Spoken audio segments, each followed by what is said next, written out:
Welcome once again to the annual Halloween special for Ba Gaming. Yes, it's that time of year again, folks. I'm going to take the DM chair. That's right.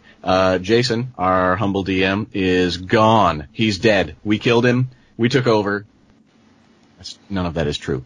It's true. This is our fourth annual, I believe, Halloween special, and it gets better and better every year, in my opinion, since I've been doing it. I was going to say because you've DM'd the last three. Exactly. No, really, that's why I said it, because it was me. Since we're all here, let's run around the table, figuratively speaking. With me, as in 3 years only 2 years previous. 3 years? You did the first one. Yep. And I've done. This is my third. Our original Halloween series is the joint between season 1 and season 2 of Ba Gaming Realms. Bam! Can you really call it a series if it's only one episode? He made me do it. So with me for thrice is Jason, or Ark, playing Grugg. Grugg, the Blood Dredger. Thank you for having me, Bobby. There's a last name now. Welcome. I'm glad you could make it. He hides the last name normally. Also, Lex playing our Vengeance Paladin, Mara. Hey, guys. We also have Brand, a.k.a. Solus, playing Ram, or Ramshackle, our halfling fighter, ranger, I don't know what all else now.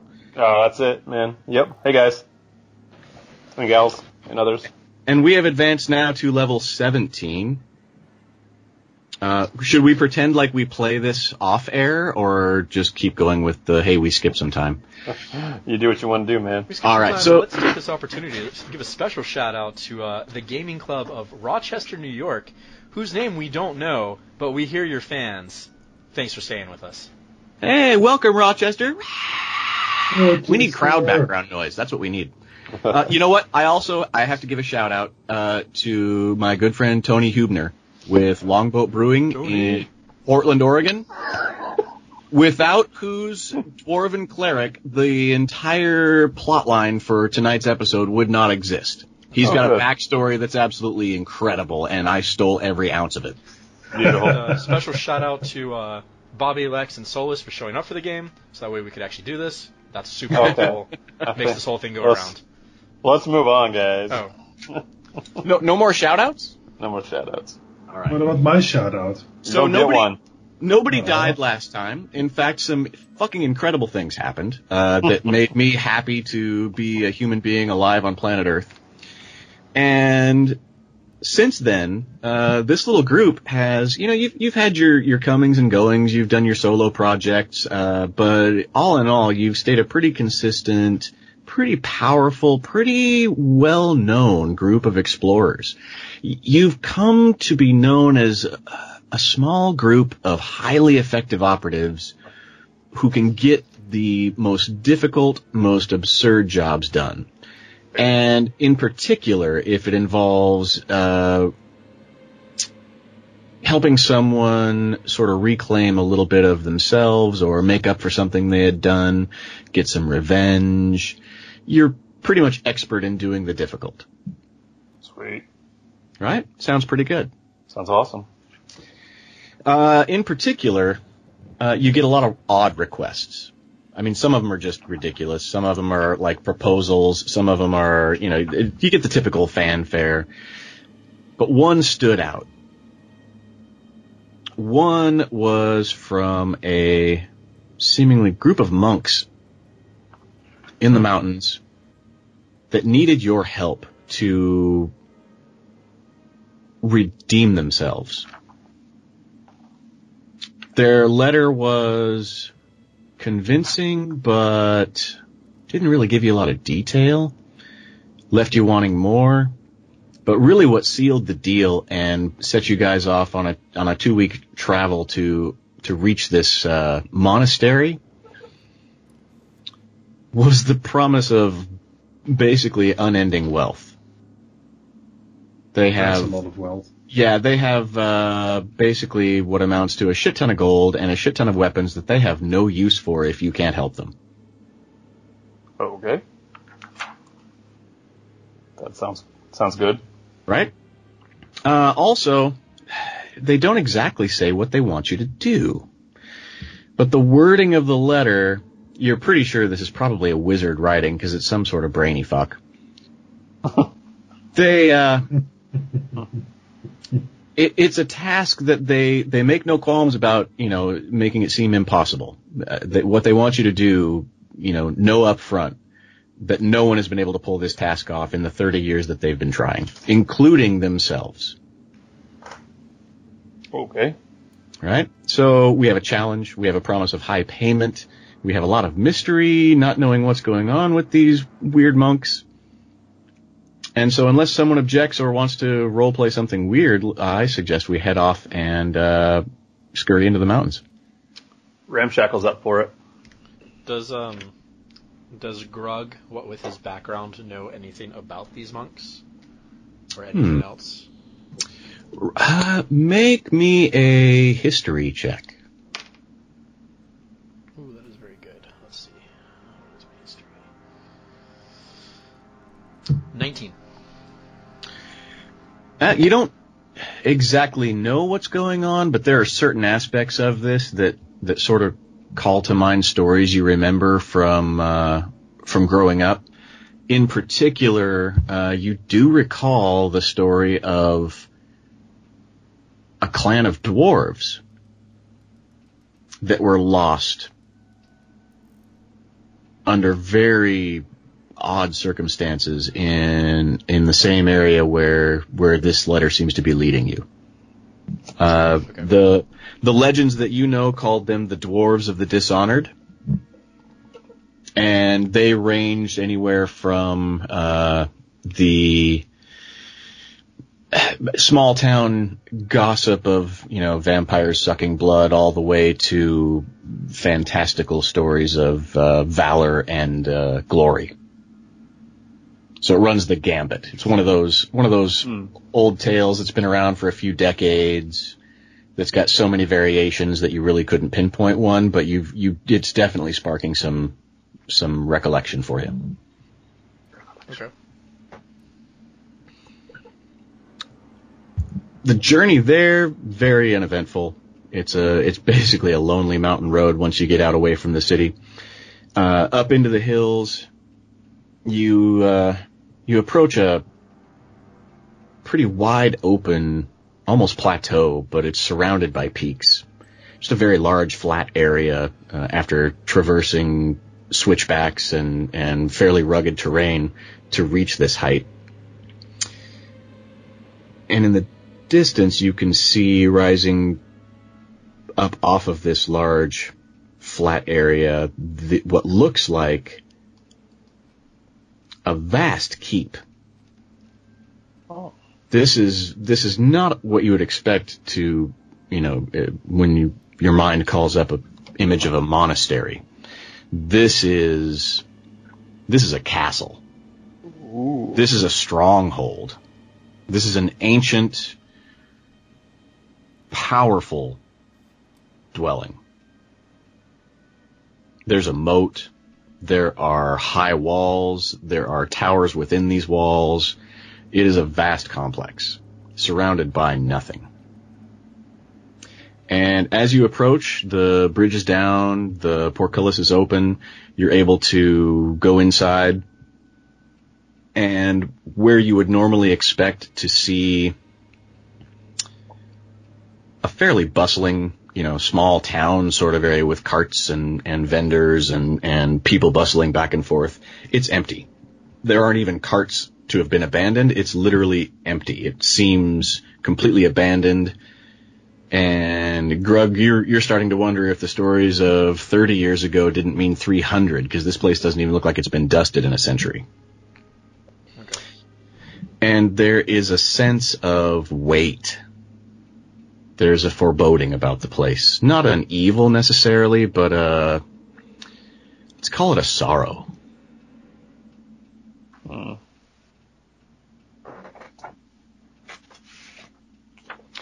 And in front of you is the main keep. Do we see anyone? Sorry. No, it's a good question. You don't. Well, actually, Mara, make me a perception check.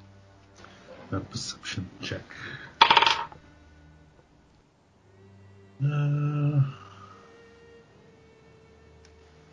17. Dang. Yeah, you actually catch sight of a person standing in the main doorway of the keep. No detail about them. It seems almost like they're silhouetted against a bright light, but there's no light. Huh. Important question from the DM. Yes, sir. How long has it been since our last adventure? Let's see. We've gone 13 to 17. I'd say we've probably been a good 6 or 7 years. All right. Ramshackle has broken the 40-year age barrier. Hey. He's 41. All right. Continue. It's a good age for a halfling. Yeah. And young, as I recall. 50 young for a half-orc, too, I think. No, it's not. Is it not? Half-orcs have like 70-year max. Oh, like barely human years. In Gotcha. fairness, Yeah. I have a secret weapon, but that's fine. Dun, dun. You eat a lot of kale? I was going to say rice. Kale rice? Just eats nothing but rice. All right. Well, fellas, this looks fun. Yeah, you're almost starting to feel like the pizza guy that shows up at the vacant apartment. They're just cracking open some brews in the backyard, I'm sure. All right, I'll start walking towards it. So Grugg will follow you, but he's been getting twitchy and looking more and more annoyed by the lack of just straightforwardness and no one to meet us. Well, maybe they're just waiting until we get closer. All right. Do I see this figure yet that Mara saw, or am I still oblivious? Roll perception for me. Sure. First roll. Hey. Get it out of the way, man. 5. No, you don't see anybody. Looks like it's empty, boys. No, I saw something over there, and I pointed where I saw the silhouette. Yeah. And from where you guys are only about 40 or 50 feet away from the main entrance to the keep. It's a pretty standard, stone stairway up to a big, large, arched doorway. It's open. There is no door, but it's vacant. It's empty. It's just it's afternoon, so the sun is starting to go down, but there's plenty of light out here. It's just dark inside the doorway. You guys don't see a thing. Mara, the last time you were seeing things, we were fighting dragons. So, did you see something or didn't you? I saw something. Sure, I saw something the last time. Great. Then Ramshackle takes the bow off his shoulder. Still approaching the door? Please. So, is this the place where we're supposed to meet the monks, or where we have to do the thing? Yeah, this is the address, so to speak, that they gave you in the letter. Ramshackle looks like at the miles and miles of barren landscape around. Pretty sure this is the place. I mean, we could be a couple streets down, but I don't want to... Yeah, but, monks and their secluded lifestyles, so... Can I look for any signs of passage coming in and out of here? Yeah, survival check for me. Figured I'll use what I'm strong at. 19. Yeah, no, other than there's a complete lack of anything. There's no hay bales, there aren't horses tied up, there are no wagons, it is an empty courtyard. But it looks like it's fairly well traveled by a small number of people. Well, they've been here. And I'll point it out to Grugg. If I'm not mistaken, that's they've been here recently. They look recent? Yeah, as you look around, it looks like some of these tracks were made weeks ago, some of them days ago. Some of them, as you get closer, look like they might have been made within the last day. Yeah, I think this is it. Maybe they're having lunch. Well, I don't know what time of the day it is. Sounds good. Let's find them so we can get this over with. If they can't find redemption in themselves, I doubt we're going to be able to do it for them. Ooh. Oh, I like the way you think. All right. Let's go inside. You reach the stairs, and the figure is still standing in the doorway, Mara, but nobody else can see it. Hello? Hi. That's you. I approach it immediately. There it is. Why are all your characters crazy and seeing things? As you make it about halfway up the stairs, you see the figure sort of walk out towards you, not in an aggressive manner, and you hear something that sounds roughly like, Does anybody speak Dwarven? Yes. Oh. No. I can read Dwarven. Sad. Okay, so you guys hear that. Mara, you hear, welcome. We did not think you would come. What? And as he steps toward the first step at the top of the entryway, he drops his invisibility. And it's basically a short, squatty, bald monk in very simple garb, with his head bowed. And he says, "My name is Harbin, and you're welcome. Please, come inside." Thank you. Now you say you're welcome. Thank you for your hospitality. Forgive my stealth, but we are few, and sometimes we must protect ourselves. No offense. He ushers you inside. The further inside the keep you make it, he basically takes you down a long corridor. He doesn't show any side corridors. There's a lot of shut doors along the way, but leads you down, past two side corridors and several locked doors, or what appear to be locked doors, into a open, not quite courtyard area, but almost looks like it might have been a ballroom or a throne room or, a large important gathering area at some point. Right now, there's just a few small tables that look like they're probably used for eating, gathering, doing whatever, kind of right smack in the center of the room. And he leads you there and motions for you to sit, and then scurries off into one of the darker corners through a doorway. Oh, not the strangest place I've been. There's like a table in front of me.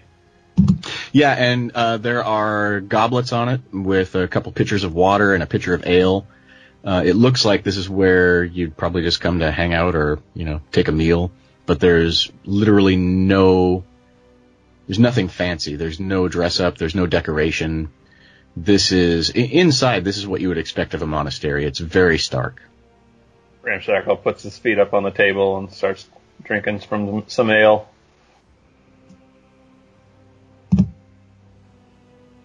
Everybody else? Trusting. I'm not gonna drink it, no. I'll say, It's like you guys don't trust your DM or something. Yeah. Grugg will say, where are the rest of your ilk? I was told there would be more of you. Might as well get this started. No reason for so much pleasantry if there's work to be done. Are you sitting, standing? He's standing. But he kind of the way you came in? He will take one of the, pitchers of ale or whatever. Kind of look at it, just general, to see if it looks like it's, poisoned or done. He's old enough to not be a fool. I mean, he wouldn't have gotten where he is today by being stupid. But he also doesn't care. So he'll, after kind of inspecting it, if he doesn't immediately think that anything's wrong with it, he will throw it back and just drain the entire pitcher, plenty of it leaking down the side of his face, and he'll just slam it back down on the ground and says, "Well, dwarf." And from behind you, that's not a good plan. A voice says, "You are Grugg." It was a very arc voice you just did. It was a very arc voice. It freaked me out for a second. Why, thank you. It's no 1.6 speed, but it's nice. Grugg will whip around, hand kind of clenched, ready to lash out. So behind you stands another almost exact clone of the other monk, only this one, while not decidedly so, something tells you this one is female. And everybody, let's see, what everybody roll insight for me. That'll be good. Ramshackle just kind of like raises his mug over his head without looking over and says, "Hey." 11. 27. Wow. 7. Some of us are built for this. Some of us sacrificed our wisdom skills this time around. Mara, as she catches your attention and you look over, it occurs to you that both of these people you've met are not only dwarves, but they're completely bald dwarves. No beard? No hair, no beards. They look like short, squatty humans that speak dwarvish, but it occurs to you that that's not the case at all. These are, in fact, dwarves. They just don't appear to have any hair. If this is a quest to get them back their beards. She good to find every single one of them a belt of dwarven kind. She sort of catches your eye and notices that you're looking at her, and she gives you a very, very soft nod with a slow eye blink and turns back to Grugg and says, "You deserve to know our history. If you would take a seat, have a drink, food will be provided. I will tell you why you are here." I'd rather you just tell me now. And she sort of smiles in a very grandmotherly way, like she's forcing patience. Ramshackle, I'm hungry. Oh, no? Okay. She smiles at you, but as if reassuring you that, yes, food is coming. And she walks around the table so that everybody can see her, whether you're seated or standing. And she starts in on a story. Oh, I'm gonna I would like to rage. Take her out. She disappears. No, I'm kidding, of course. I know, me too. So, she says, "To begin at the beginning would be futile, but to begin where we made our mistakes, I believe is proper." And she takes a seat. Sort of nestles a cane that you didn't really notice she was walking with. Ram is already running out of patience. It's like his eyes are slowly like trying to drift away from her face as she's talking. Patience or attention span? Attention span. Okay, I was going to say, because I'm pretty sure I'm the patience one, you're the attention span, and Mara's just like, this is lovely. It was long ago that our people made a deal with a god. We were here to protect the land and to protect those around it. The god made it possible for us to do so, but she required our firstborn of every generation, which we gladly gave as a servant of hers. Not as a sacrifice, that would be awful, but as given to the chapel so that they could serve their lives for her. 30 years ago, the firstborn son of our chieftain died at birth. It was several years before the second-born came and was given to the goddess. Unfortunately, it wasn't enough. It broke our promise to her to provide the firstborn without us meaning to do so. Slowly, one by one, we began to disappear. Oh. Define disappear, please. We were taken at night. Silently, families at a time. Entire families? Our Who is this god you clan. made us do with? Screwed over by a god, imagine that. She kind of nods and half giggles. She says, there are 13 of us left. We've shaved our hair and our beards in shame, and for 30 years we've tried to redeem ourselves and to free our families and the rest of our clan. But unfortunately, between guarding this stronghold from the darkness beneath and trying to find out a way to appease the goddess, we are unable to do both. That is why we're here. Have you considered giving that firstborn to your god, even though it was dead? Not until it was far too late. We've given other firstborns. Nothing seems to make a difference. If it has to come at night to steal your people, it's no god, and it can bleed. Can it? Everything bleeds, Ramshackle, one way or another. If you're around, I'm sure it can. And he raises his glass to you and goes back to drinking.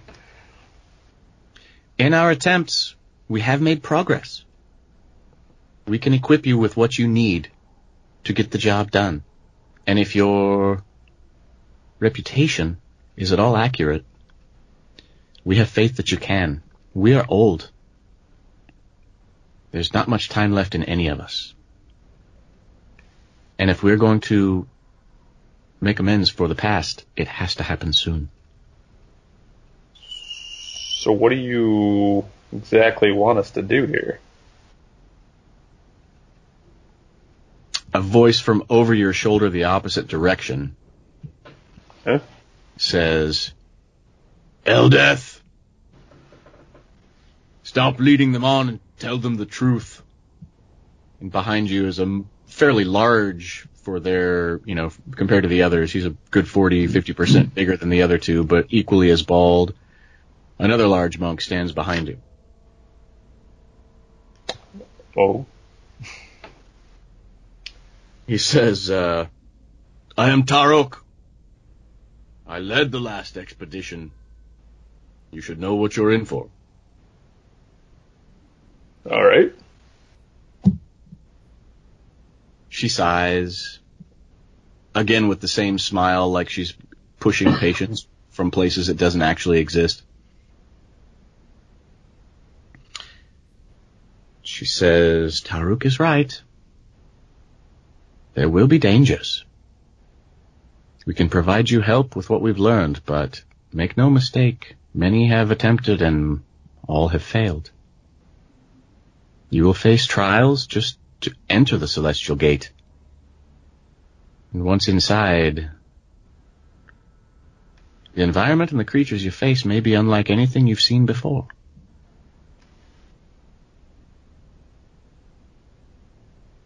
That being that, if you're successful, anything we have is yours. Lift this curse from our name, if possible return anyone who still exists on that side.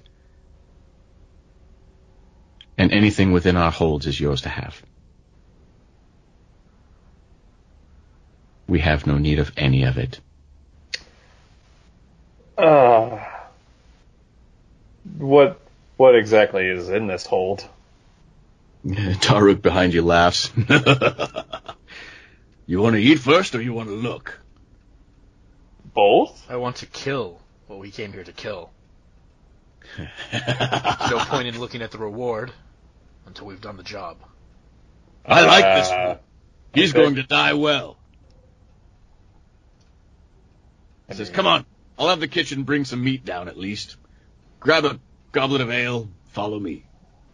Ramshackle hops off and follows. Yeah, follow, sorry. Everybody's coming. He leads you back down the hallway you came from, not deeper into the keep, but at the first crossway you come to, he takes a right, enters the first door on the left, and takes you down a deep winding stairway. Seems like it goes down probably 2 or 3 levels.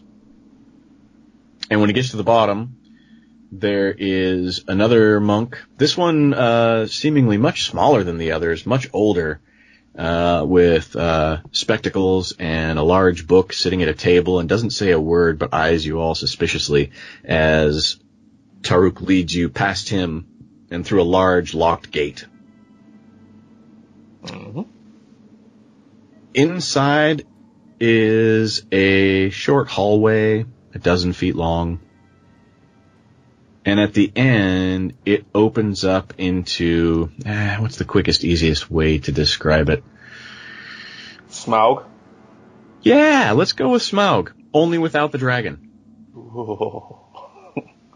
There is a trove of gold and precious everything. Well then. Taruk kind of elbows you and says, I know, right? How did you handle this? We didn't. None of us had a hand in gathering anything but shame. This all came before us. Centuries of collecting. I mean, look at that. They don't even stamp gold coins like that anymore. I'm with Grugg now. Let's get some food and get going. Yeah, I'm good to go. And at that point, large trays of cooked bird end up coming down behind you, and one big tray of what looks like probably pig ribs. Oh, we're gonna eat here? Okay. And Taruk laughs and grabs a big chunk of what seems like prairie chicken, only it's like dire chicken because it's a huge bone. Dire chicken. I like it. She says, now eat here or follow me, I'll show you the weapon hold. Oh, sure.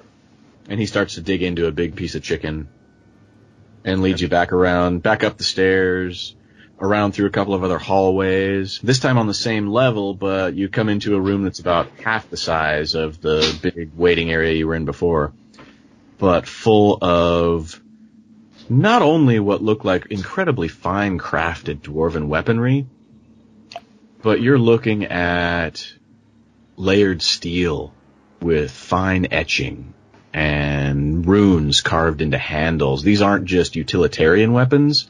These were made not only with care, but with flair. Ramshackle is not impressed. There's not nearly enough baubles attached to each one of these. You need to see what's in the rhinestone closet, apparently. Yeah. Oh. Makes me sad. The truest Halloween. All right. Ramshackle looks down at his like beat up, crappy, old studded leather armor that's just covered in trophies and metal bits stapled on. Yeah, no, they are basically going to offer to outfit you with whatever they have available. So if there's a armor or weapon, I mean, you guys have some amazing weapons, some incredible shit, so I'm sure there's nothing in there that's going to be, anything you want. But if anybody wants a weapon upgrade or a armor upgrade, or if there's something that dwarves can fashion that you might think of now, this is your chance. Is there any magical studded leather armor in there?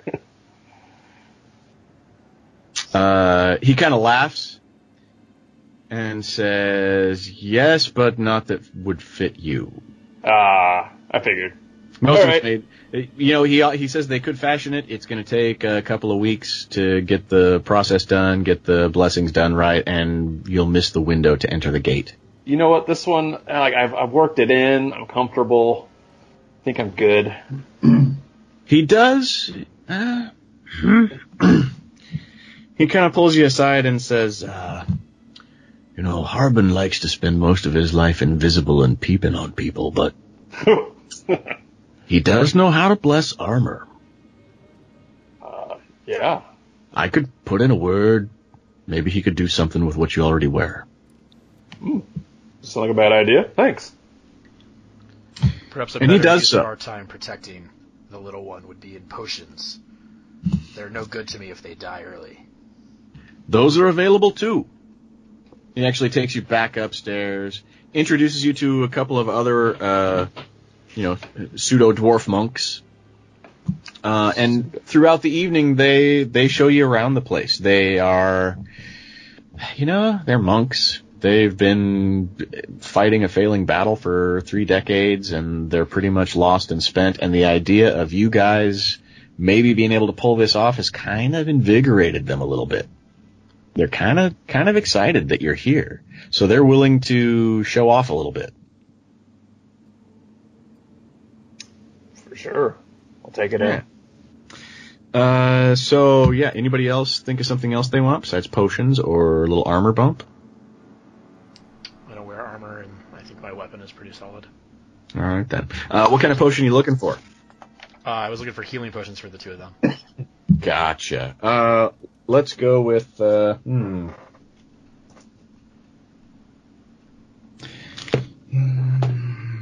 guys are probably going to need it. He gives each of you a superior potion of healing. Thank you. Grugg does not say that. Right. Says that. This Grugg is not. 84, right? Very nice. Yeah. 84 plus 8? Is that what it is? 84 plus 8. Cool. So throughout the evening, you eat a little, you drink a little, you get a little, and then they start to explain the process to you a bit. Whereby there's going to be... You catch the drift that there's a gate to get to the gate, to get to the gate. There's levels. Like ogres have layers. And the first one's going to begin with going into what they refer to as the shadow. In order to get to the first entrance to the celestial gateism, that's not a very creative term, but we'll go with it. The threshold. You kind of have to fight your way there. Yeah, they sort of pseudo-explain that this keep really exists here to protect this area from a crack between this realm and another. We call those control joints for expansion. So when the seismic loads it's not important. And this one's not so much seismic as psychic. Psychic joint? Psychic piping? I'm all about this. Psychic joints. Yes. Psychic retrofit. You know how to get me involved. Just start going at architecture. Yes. But yeah, they don't expect this to be any trouble for you because this is something they battle with every day and you're obviously badasses. But beyond that, there are realms that, while they don't exactly tell you it could make you go mad, they certainly imply it. And they offer each of you a small crystal on a leather strand. And they explain that this will not only help to protect you from the madness, if you should stumble into it, but it's also the best way to find your way back, because it'll act as sort of a homing beacon without you having to do anything. The downside is it will require attunement. Okay, I don't think I have anything attuned besides my quiver. Well, that's a plus. I very specifically chose 3 attuned items. I kind of assumed everybody would max out, but... Nope. I mean, theoretically... He does explain that it's not necessary, but it's recommended. Like a seatbelt. Yeah, I'll do it.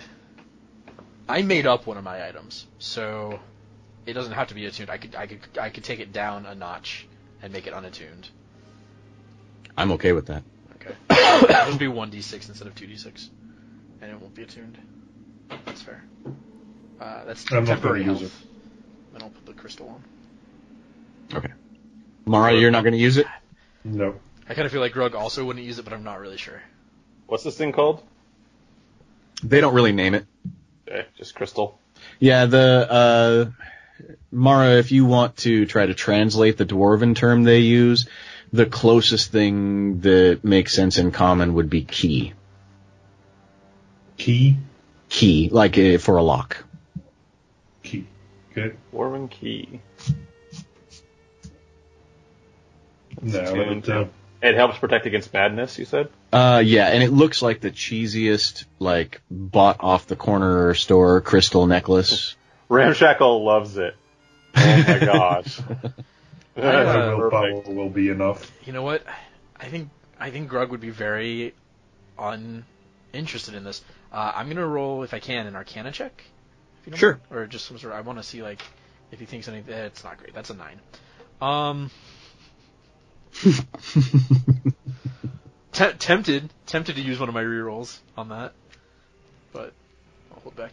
I think Grugg will not put it on. I think he might make a show like, all right, and then not put it on.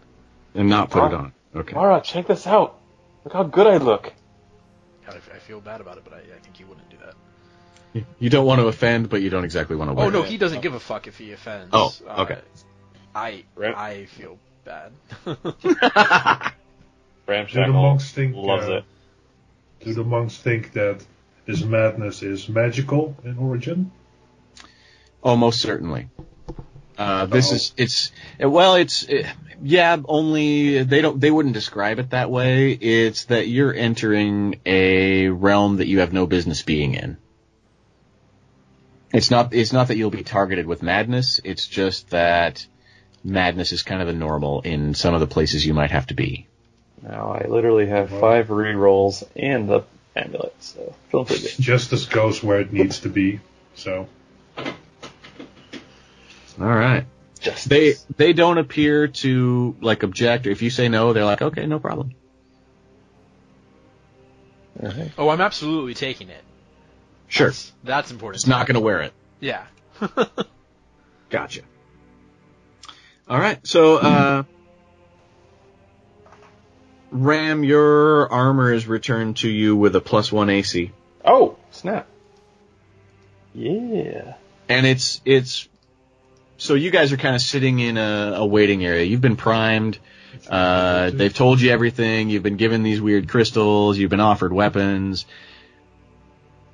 And you're kind of hanging out, sitting alone, waiting, because they're going to go lead you down, get you ready. And your armor sort of floats in. Kind of like it's being carried by an invisible dwarf. Oh, shit. I should have done that, too. And it sets down next to you, and that's it. I begin strapping it on. Yeah, you guys have time to, snack a little, relax a little, stretch a little if you want. And then Tarek comes back in. And he says, "This is Rurinir." And he points to another monk next to him. He says, "We'll lead you down." Let's do it. You guys ready? Tarek thinks you're talking to him and goes, "Yeah." All right. And the only difference in the way they looked before and the way they look now is now they look like bald dwarf monks carrying axes. Huh. Neat. Still barefoot. And by barefoot, I mean like not even hairy toes. Are we sure these are dwarves? Would you like to roll insight? You know what? Sure.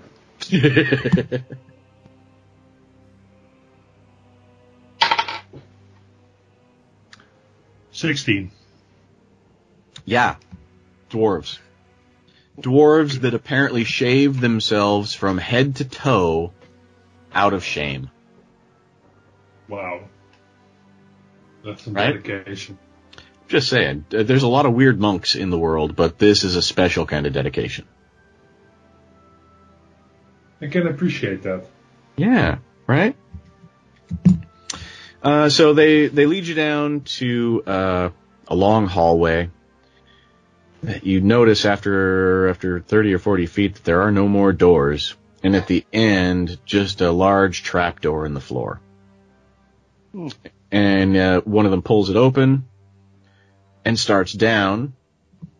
You think that was Ruinir, although they kind of look the same. And the other one stands like he's waiting for you to go so he can take up the rear. All right.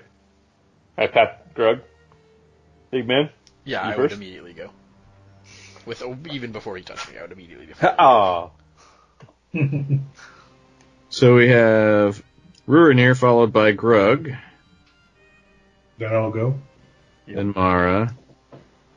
Then Ram. Yep. And Tarok. I just wrote that really fast while I was saying it. I'm feeling really proud of that now. All right. I'm going to draw my sword, by the way. Falling down the ladder. Yeah, you get down. It starts to become almost like a winding staircase for a while. You get down that first ladder, and you sort of wind your way down a few flights of like weird stony staircase. Definitely a different vibe from up above the trapdoor. So down here, we're talking more drippy, more gooey, more dark and ewy. I rhymed that without even trying. Gosh dang it. So, you get down to the bottom, and basically this stairwell opens up into what feels like just a vast stone openness.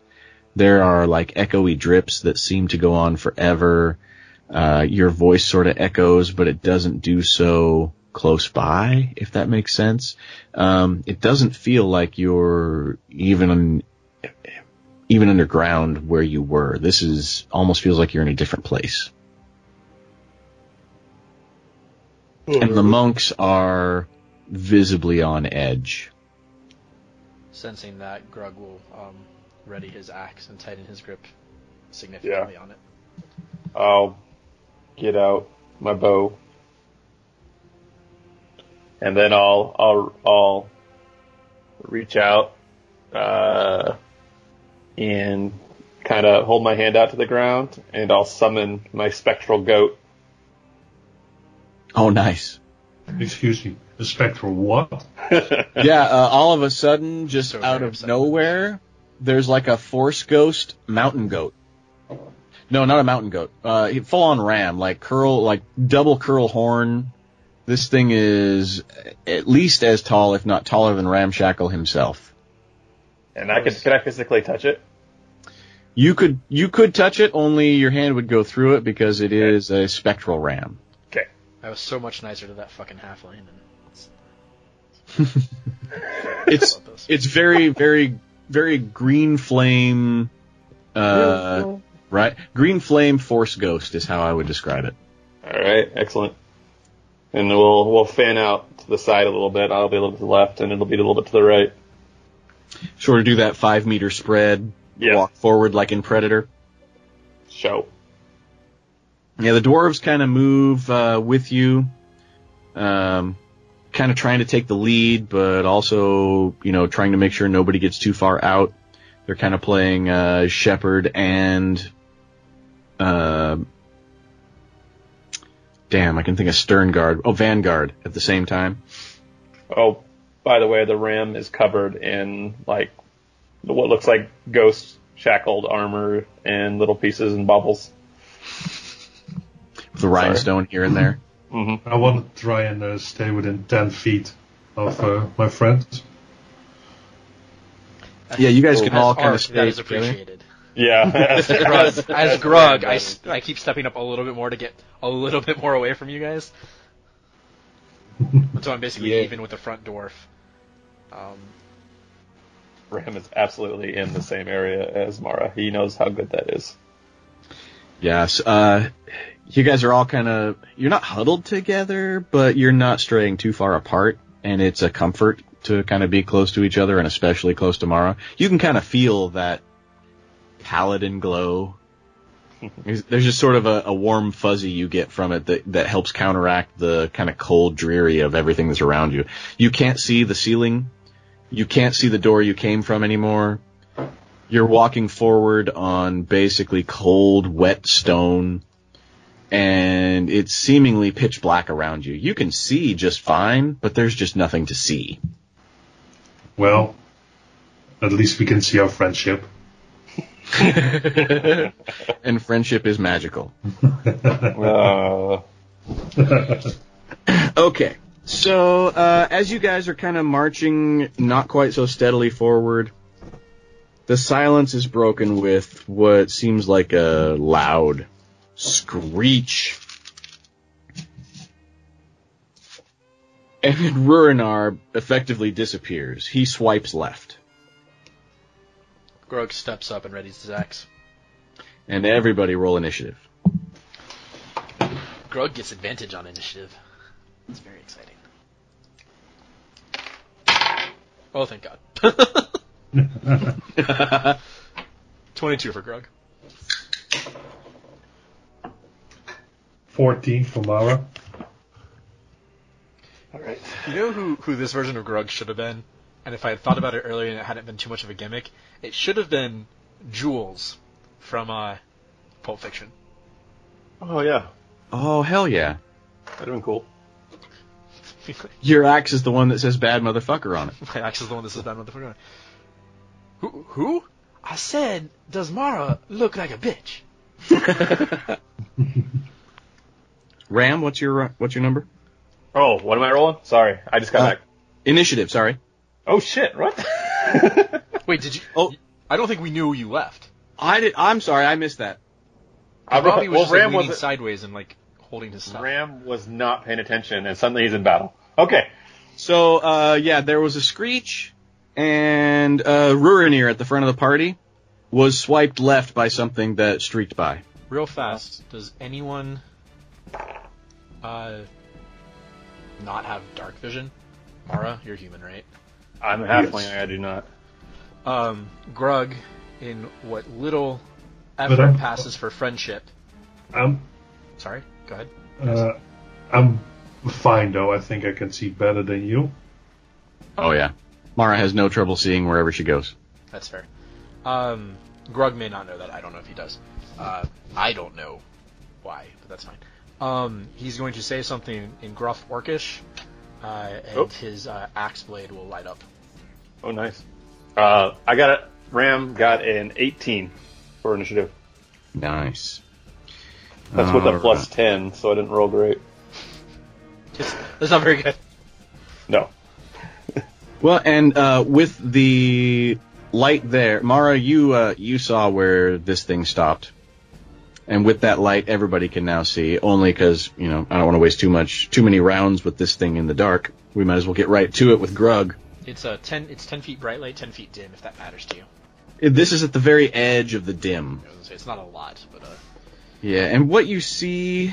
Let's see, how would I describe? We're looking at a Triceratops, but only from the legs down. The head is kind of hippo-like, but with, serrated jaws and, long, gangly teeth that make no sense and no discernible eyes. And behind that, above the Triceratops' legs, are several whipping tentacles with similar spiky jaws at the end. Okay. And it screeches. That's fair. And it's about 20 feet away. I do have dark vision up to 60. I don't know if that matters as well. You didn't see it move, neither did Mara, but when it comes to rest, you can see it at the edge. All right. It seems to almost shimmer. It's obvious this is not a creature of this plane. I'm tired of these motherfucking creatures. This motherfucking plane. I did not want to play him comedically, though, so we're going to miss out on all of this. Sad. No, it's comedic whether he wants it to be or not. That might be true. That might be how he is. He's a parody of himself, and you're parodying the parody of the parody. All right. So, Grugg, you're up. How big is this thing? It's described as a large aberration. Oh, okay. Let's say were hippo plus giant octopus tentacles. I charge it immediately. Of course you do. Do I want to go into a rage? I think I'm reading this right, that I could technically go into a rage and just decide not to come out of said rage forever. I can just play the entire game in one rage. But I'm not certain about that. I feel like that should have come up at some point in time. Well, there's also the bear discussion. No, I know. I was thinking that it would discussion be a lot was barely there. If the rage sort of instigated bear. Also, I am naked, so all of the discussions are bear discussions. Hey, wait, naked? If you agreed to my final offer, then that is what I stuck with because you didn't rebut it. So no. If I didn't tell you no, yeah. And I didn't tell anybody no. Yeah. Because remember, Grugg has the totem of the bear, and he carries a bear tooth. And no, you guys don't pay any attention to me. This is why Grugg is so angry now. Grugg will slash the creature. I imagine Grugg's not a big sharer either, so they may not know a lot about your family history. Oh, no, not any of that. Grugg is going to make 2... I'm pretty sure everything I'm going to do in this game is going to be Reckless and Great Weapon Master. Nice. Just every time. I'll assume that unless you say otherwise. I think that's going to be the case. So, first attack... Alright, well, I lost all my dice, because I'm not used to getting to roll all of this. Yeah, that's not great. It's a 14? That is enough. Okay. What? Second attack? Well, it's a big hippo-looking thing. It's not like it moves quick. It's not armored. Second attack, 30. No, that misses. I'm sorry, 25 kidding. with the Great Weapon Master. I'm sorry. And since I'm not raging, I don't get the third attack. Nor do I get the extra damage. That is 44 damage. Oh, I'm sorry. 64 damage. 64. With a magical weapon. That is magical. Okay, good. What? Yeah, also, I don't know if you didn't hear, I don't roll dice for damage. Wait, what? I found some stuff. That's why I was so sad. That's why I was so sad I don't get to roll my d12. If you'd like Grugg to. left you guys alone for wait until I crit, motherfucker. Then I'll roll some d12s. Well, my crit is gonna be I think I will easily do over 100 damage on a crit. I could be wrong on that. But Grugg has been away from you guys for probably a couple years now, and recently rejoined you. Without his shields, without his like shaman garb, angry looking, more tattooed, and then his axe having replaced his other weapons. He wears a lot of eyeliner now. Oh god, just so much. He does have like it's not tattooed, but it's like war paint up around the bear claws like around his eyes. No. Well, and as you slice it with your axe, it's you can definitely tell that it's hurt. You've hit it, but it doesn't feel like it. Mm-hmm. Sort of passes through this thing like an apparition, and it shimmers when your axe passes through it. And Ram, you're up next. Real fast. Does it feel like when you attack an illusion, or does it feel like when you attack like a ghost and you kind of pass through? So like, does he think not he does illusory. damage to It is very much spectral. Okay. You feel like you did damage it. It just you didn't feel any resistance with the axe. Gotcha. Thank you. All right. Ramshackle, since it hasn't had its turn yet, all attacks will be made at advantage. Woo! Nice. And I will first try pulling a radiant arrow out of my pack. Okay, roll for it. Okay. 9. You do pull an arrow. Okay, an arrow. That's fine. Well, a regular arrow. Erupt Sacred Flame on you.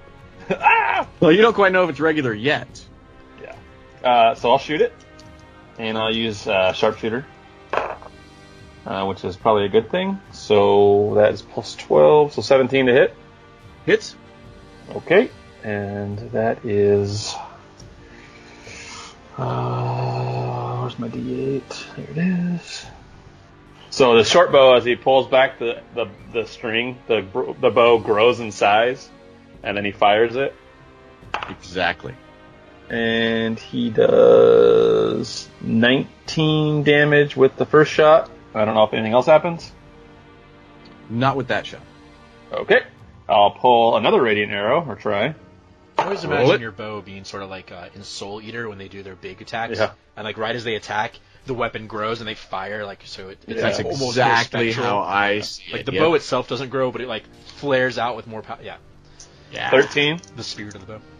13 just misses. No, that's for my arrow. Oh shit! I'm sorry. Okay, go ahead. AC 14, guys. Yeah, that's like 20 total or something like that. Okay. That one does 26 damage. Excellent. And roll an additional d6 for the radiant. Okay. 1. Excellent.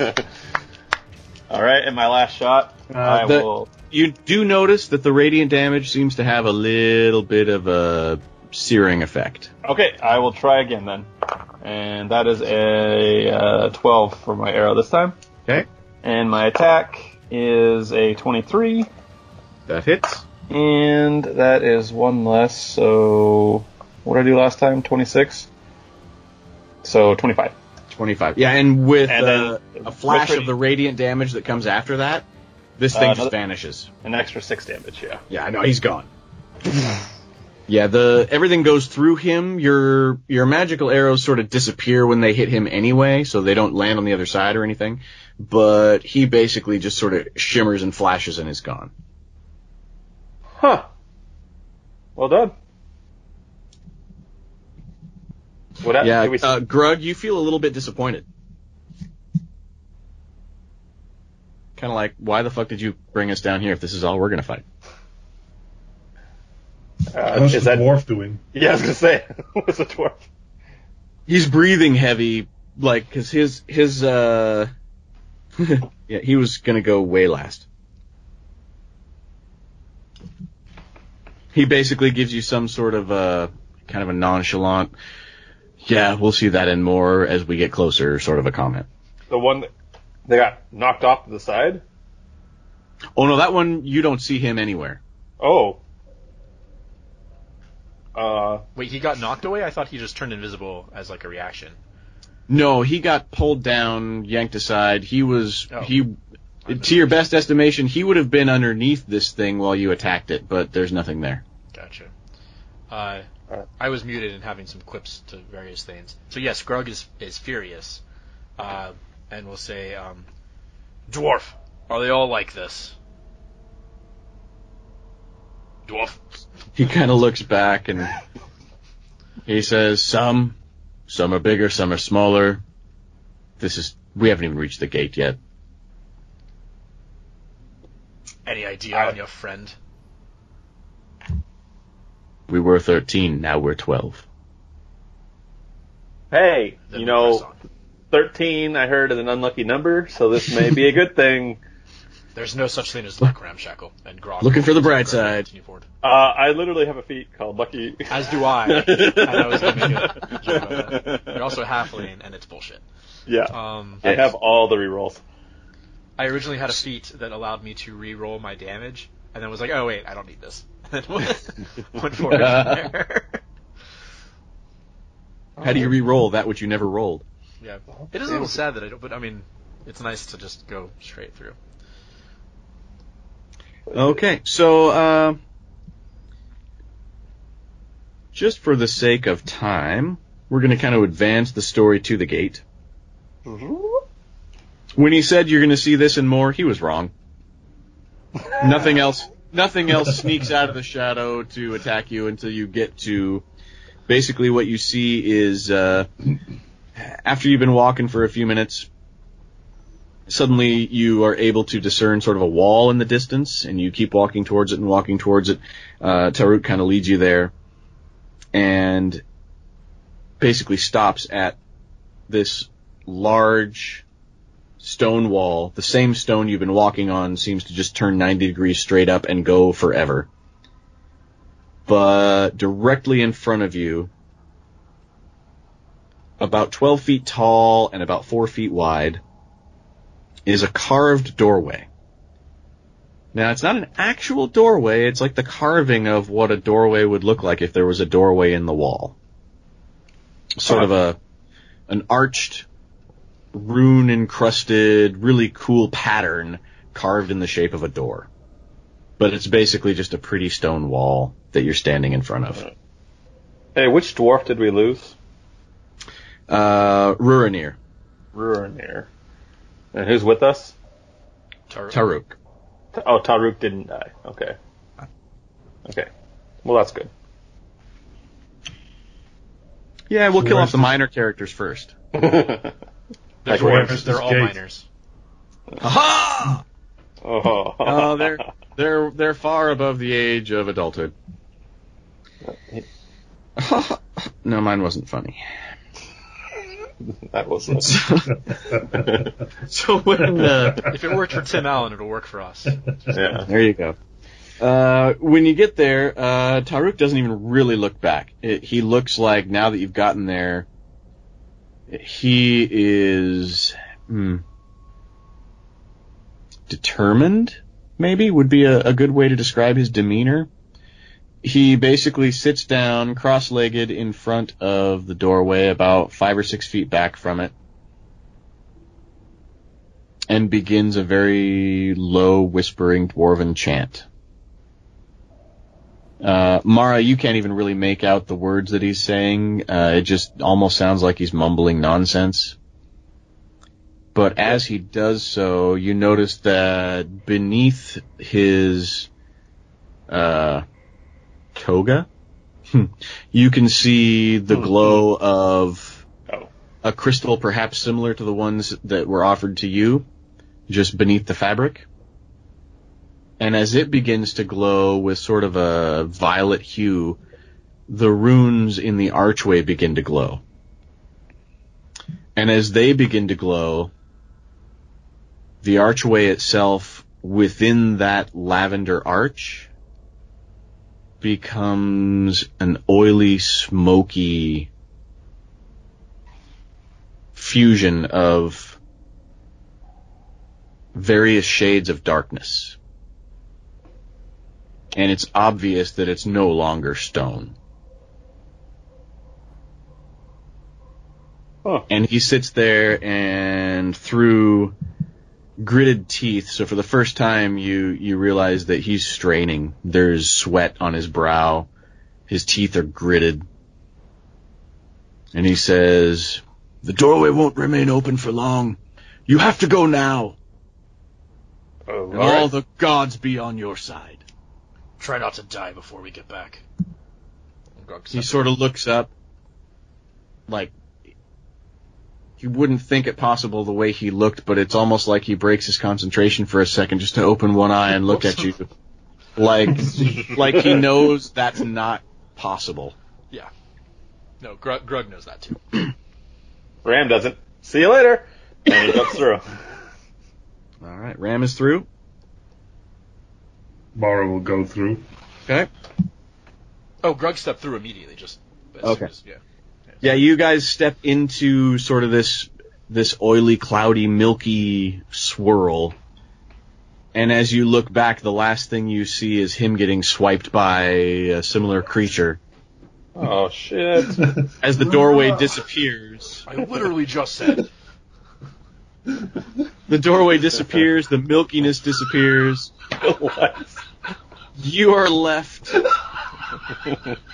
Uh-oh, who's laughing? That's Lex. Lex is He's dying. done. Oh, it might be starting. I just can't imagine when the conversation just gets warmed up. There's so little breath there. Lex is struggling, man. Oh. Oh, that's priceless. And don't forget. See? My job here is done. Yep, we got Lex to crack. We're good. Hey, no, I only do this to make Lex happy. That's why we do everything, actually. Right? Yeah, so, you are left on a large grassy plain. You know that's not what it is, but visually that's what you see around you in all directions.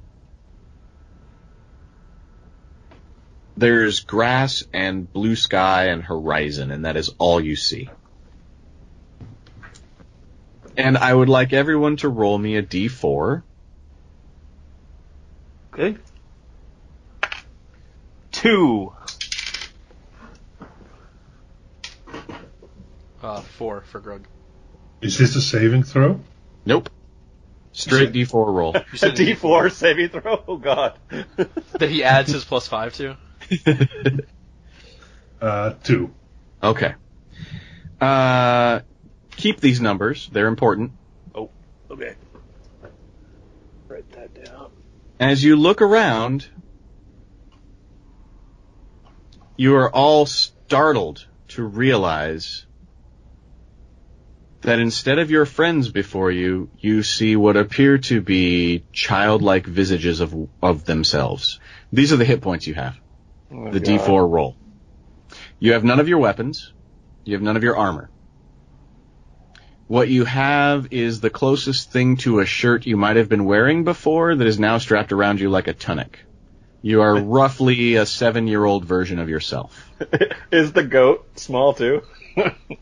The goat is not here. Oh.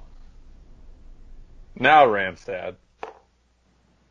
And in the distance, you see a glint. As if maybe sunlight struck a piece of dull metal. Well, guess we should go. This is terrible. Whoa. Grugg's voice got Only- deeper. Yeah, no. Yeah, your voice has actually got deeper and more ominous. You had a fucked up childhood. I have no idea. Oh, gee, Gooby. Oh.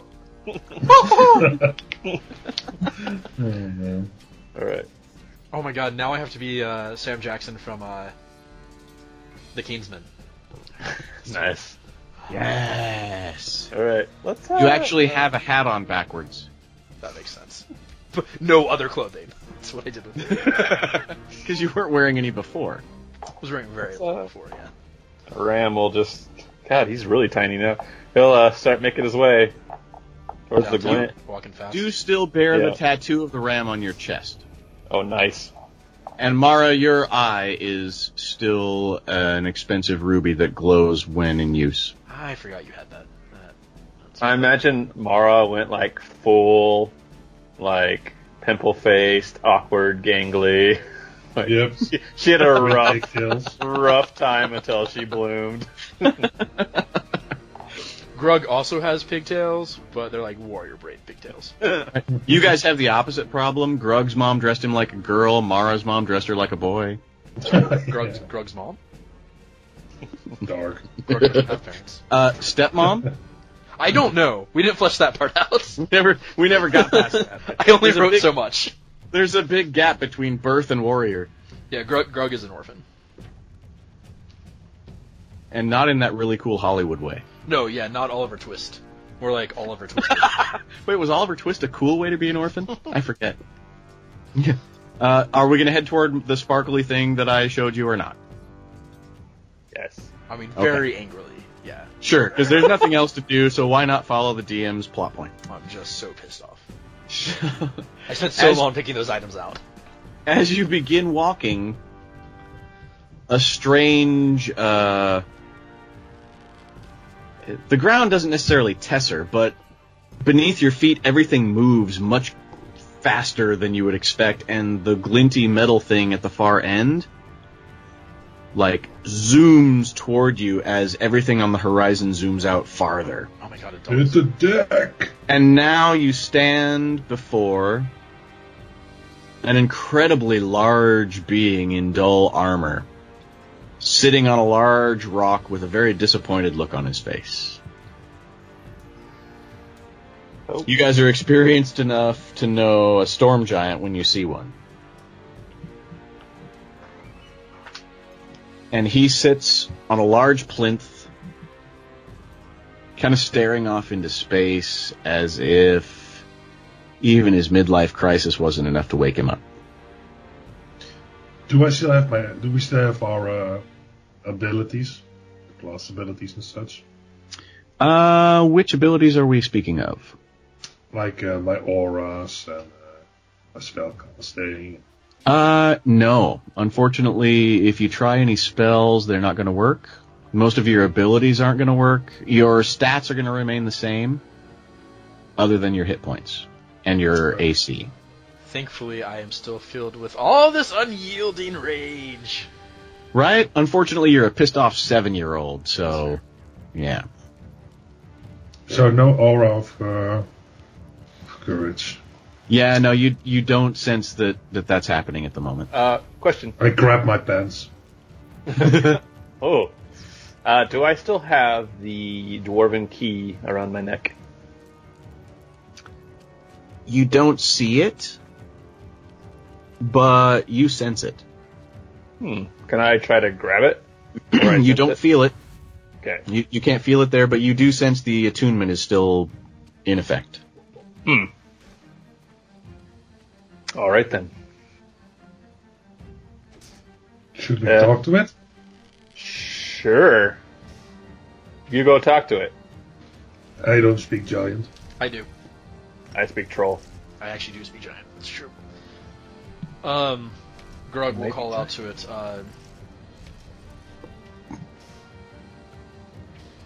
Where are we? And it'll kind of... He sort of startles a little bit at hearing his own language, and he looks around, left and right, and he looks down. And then he looks startled again when he notices you. Tiny green thing. And his voice is deep and booming, and he says, "Oh, little one, I did not see you there. What can I do for you?" We have come to free a clan of dwarves from their own shame, and we were sent through a portal here, where we became this. I have troubles of my own. Okay. So we have minds of adults and all that, right? We're not. Yes. Okay.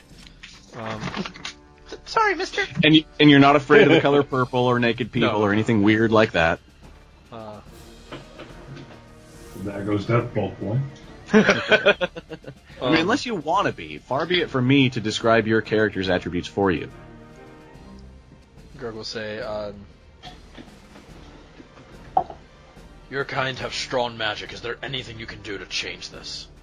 Then perhaps, maybe, we can work something out. He sort of sneers and grumbles and says, "I'm sorry, little one. Your problems are no concern of mine." Likewise. I don't feel like it. No. He says, "But perhaps my problems could be of concern of you. Yeah, we literally just did this. Like, what? What you seek may lie beyond me, and to get beyond me, you will have to help me solve the key. Either that, or defeat me in combat." And then he laughs, like so loud and so deep that it kind of shakes the ground underneath you. I fucking rush him and start beating on his ankles. Like, I don't... Grugg is furious. Rampage! Oh my god, wait. He sort of flicks his toe and sends you back about 5 feet onto your butt. Do I still have my special ability? Sure. Because it would be adorable. I'm all for that. Grugg stands up, wipes a little bit of spit, maybe blood from his face, and just howls out in like pure child rage. And hair starts sprouting, his face elongates a little bit, fangs come out, claws extend, and essentially standing next to you is an angry, murderous Ewok. And he yells out, "Yum yum, motherfucker!" And he dives back in and just starts lashing out at the foot. Ram takes basically a 3 baby steps bear. backwards. He's basically a baby bear right now. I love it. Grugg cub. Grub cub. Yeah, so there were actually some riddles here, but since we've moved past that... I mean, someone else can stop this. I'm sure I'm doing very little damage to him. But in fairness, he's also not doing damage to me. So that's okay. Oh, go ahead. Ram will look at the little cub and kind of give a aw, and then look up at the big giant and kind of like shrug and say, "You speak common or troll?" He looks down at you and says, "In common, of course I do." That's good. Sorry, my friend.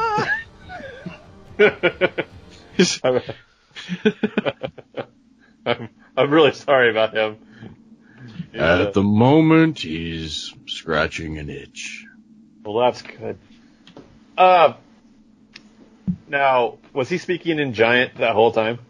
Yes. Okay. So we need to not be this. How can we, is there anything you can do to help us?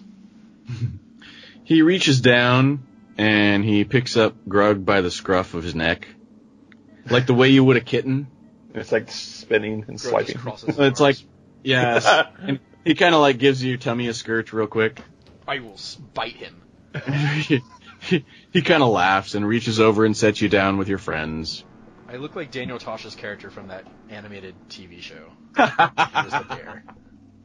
Yeah. But slightly greener, like it's not full, you know. I never intended for it to be full bear. There's some patches of hair that are missing. Yeah, I just think his face would be more orc than not. Right? He sets you down and then he stands up and he says,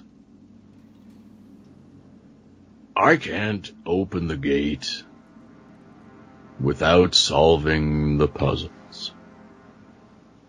Okay. And you can't open the gate unless you kill me.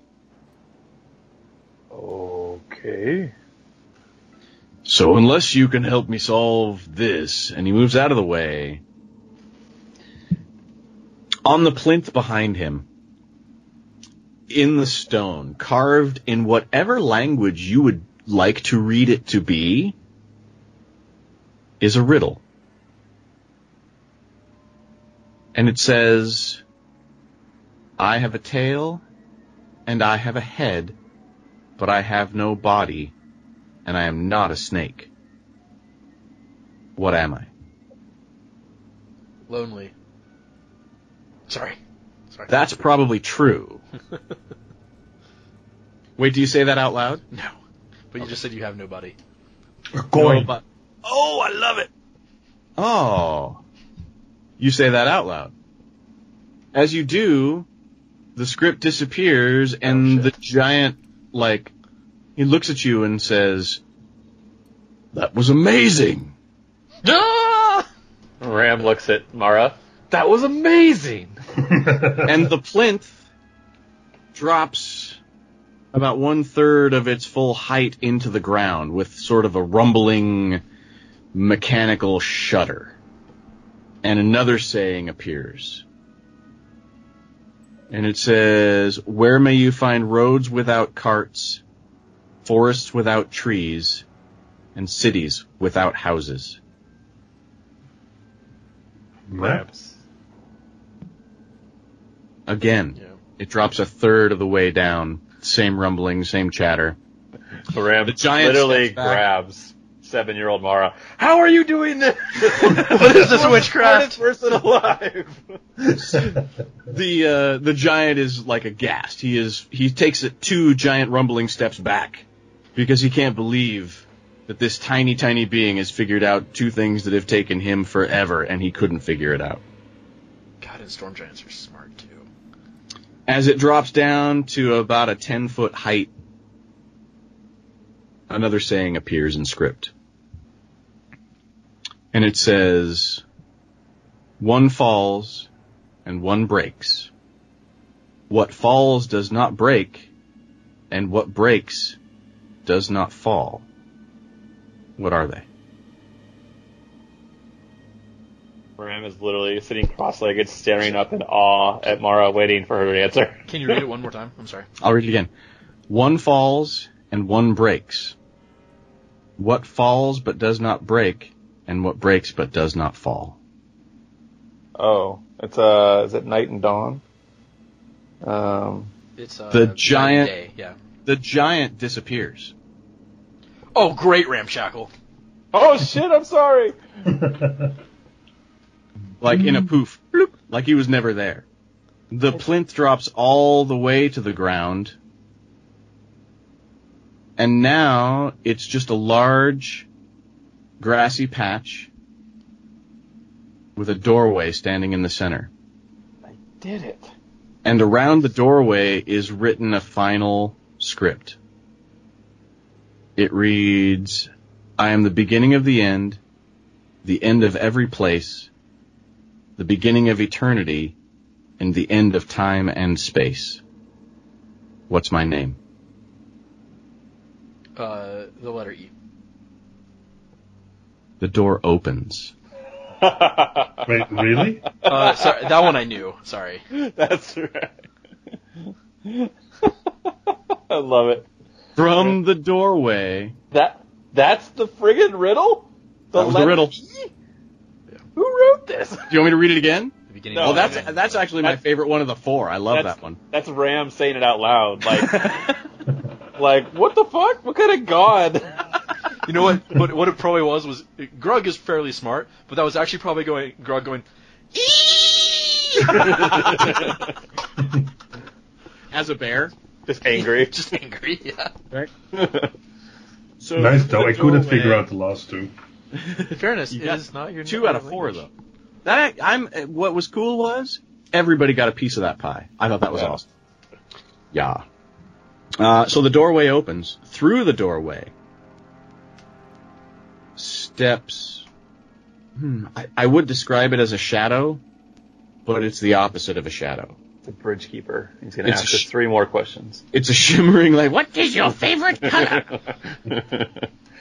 It is a silhouette of shimmering light that almost looks like somebody erased everything off of the film negative to make this thing the shape it is with a pencil eraser.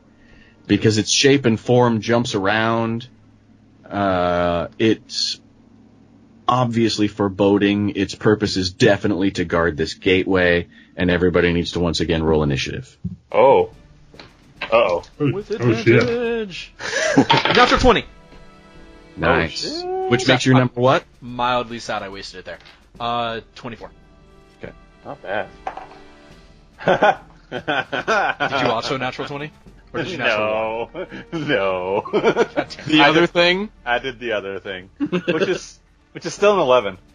Not bad. I've been toying with the idea of if you roll the 20, then you get to ignore a surprise round if it happened to happen, and if you actually maybe even get a quick reaction, and if you get the 1, then you are in a surprise round. Well, the good thing is you actually fall asleep.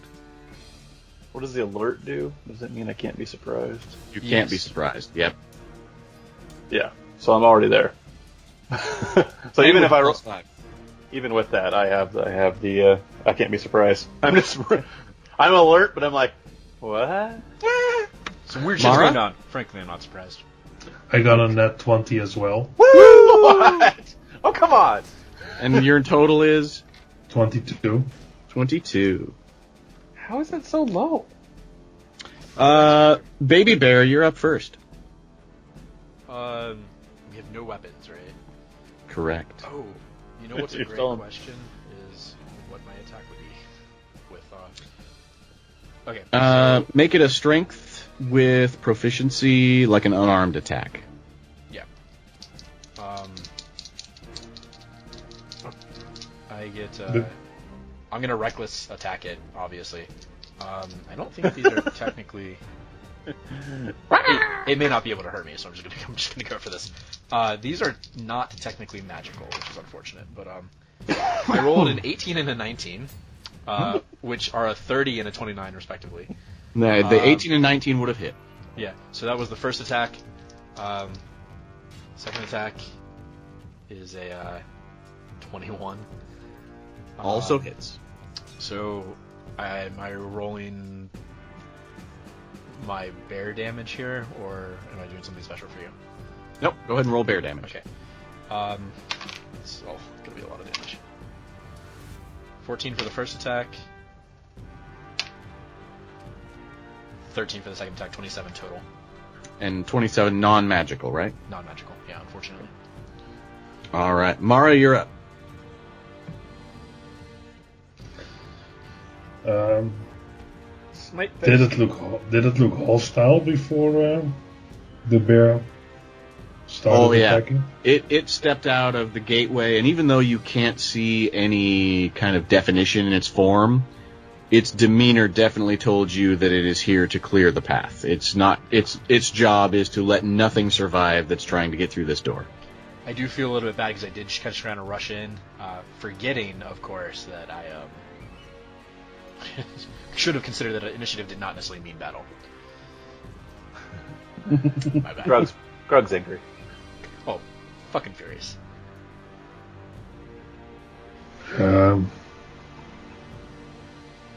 Well, I can't use my stuff, and I don't have my stuff, so I guess I'll punch it. Just, okay.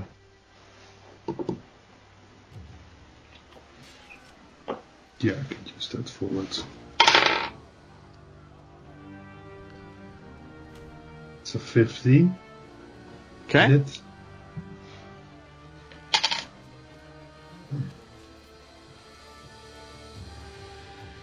For 1 damage. Okay. Non-magical also. Yeah. Okay. Unleash the smite.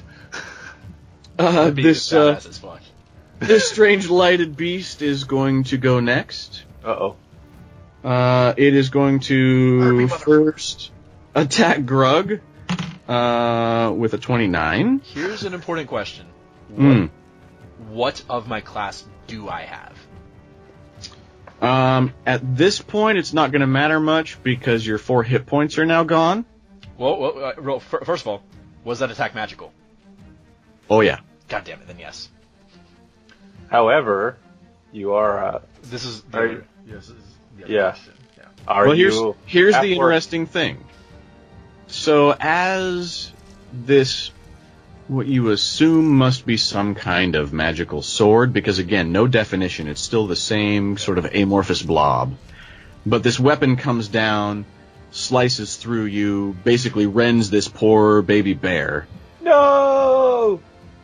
But now standing in the baby bear's place is a green flame force ghost version of full-size, fully armored Grugg.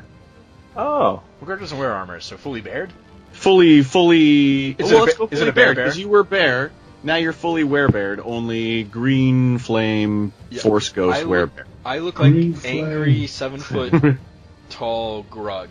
Like big fucking green Grugg. Halfway shifted between that and werebear like hybrid form. At 9 feet tall. And coated in, I guess, green flame, as the case would be. And spectral. You're obviously the force ghost version of yourself. Does it matter that as a half-orc, I get...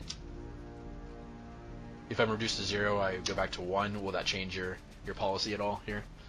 No. Okay, just checking, because I didn't want to screw you out of something. And the next swipe does the same thing to Mara. I'm a bear now, what too. about now? I don't care about tomorrow. I care about today. Aha! No, now you are full-size, fully equipped, green flame force ghost Mara.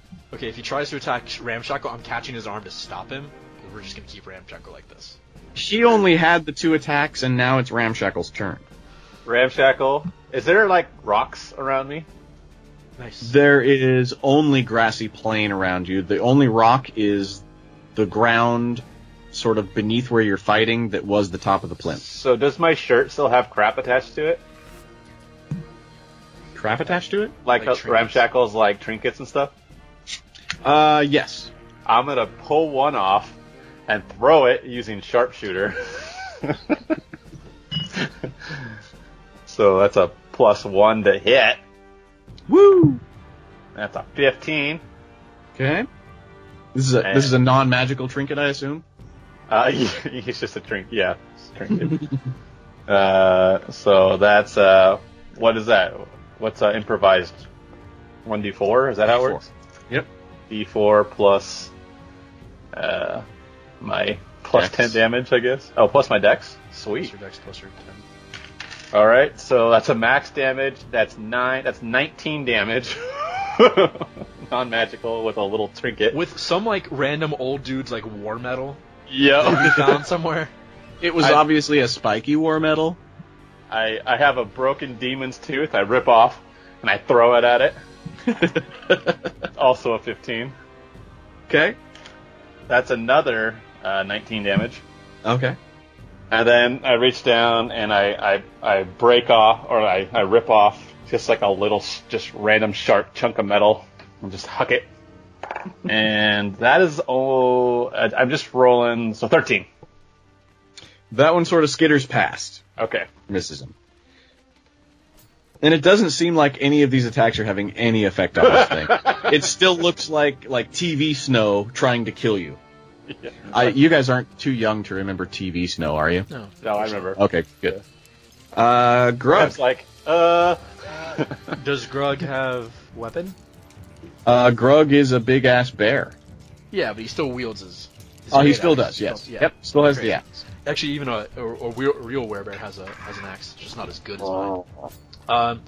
Yeah, Grugg is going to smile wickedly now that he is no longer tiny.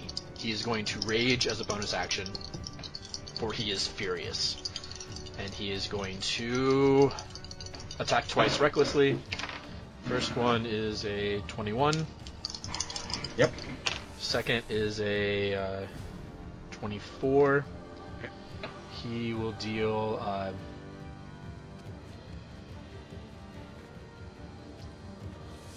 and Great Weapon Master, obviously. Sorry.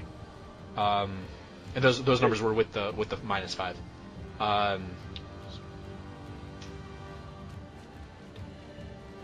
72 damage. Magical. 72 magical. Yeah. Well, here's a little secret. In your Force Ghost form, all attacks are magical. That's fair. oh, that's fun. Don't you get a third attack now that you're raging? I need a Frenzy Rage to do that. Ah. All right. Force Ghost Mara. I'm going to hit it. I assume. Does that look like it had any effect on it? Like really, or similar to the other guy, or is it just? Oh yeah, no. As you kind of swipe through it this time, Okay. not only do you see it shimmer, but its color flickers. Almost as if it's bleeding. Almost. Like 8-bit digital bleeding. I'm sorry, Mario. Go ahead with your turn. That's okay. Who doesn't like 8-bit digital bleeding? 8-bit words. Yeah, I'm gonna swing at it. That is a 15. Okay. Hit. It does strike. Okay. Then I'm also gonna smite it, Nice. As you would. as I would. So that is 7, 8, 9, 14,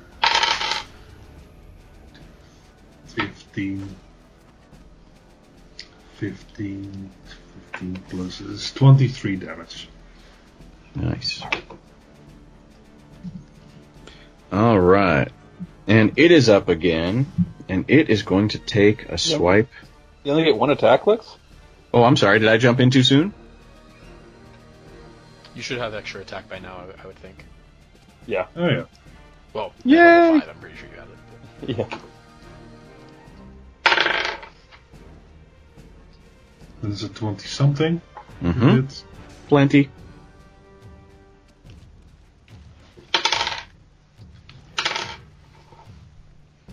For 16. Okay. Nice. Now it will take a swipe at Grugg. Oh, it completely misses. Hit me! Hit me! and then at Mara. Oh, no. Jesus. It missed even worse. That's a 1. I'm going to be stuck here forever. Wow. I might need to change dice. Ram, you're up. It takes 2 swipes and, like, it almost looks like it can't even see you. It misses so badly. Both of you. It literally rolled a 5 and a 1. It hits itself? Ooh. Well, let's see. No, it rolled pretty well on it a turns text. into a super green ghost. It's twice as tall. Nobody think of a giant marshmallow man.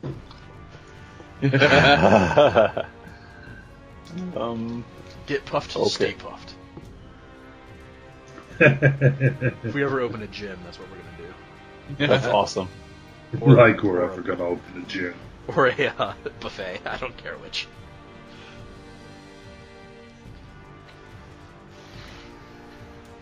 All right. My turn? Yep. Ram will he'll look at his friends. And... Throw yourself at the sword. All right. I run. Not unfair. And I try to jump and, like, grab onto the sword and squeeze. Okay. Make an attack roll. Will do. 17 is my roll. I don't know what do you want to add to that. My dex. Yeah, no, you're able to throw yourself against the sword. You had, what, 2 hit points, right? Yeah. Yeah, no, you kind of fly through this aberration, get sliced in half, and you land on the other side of it. 2 pieces. As 2 ramshackles. Yeah, right, you're 2 ramshackles, but you're half the size of what you used to be. You're a quarterling. Is that a joke? No, you arrive as full-size ramshackle, not that this being can tell that that's what happened, because you are a halfling. Yeah. Only you are, again, green flame ghost.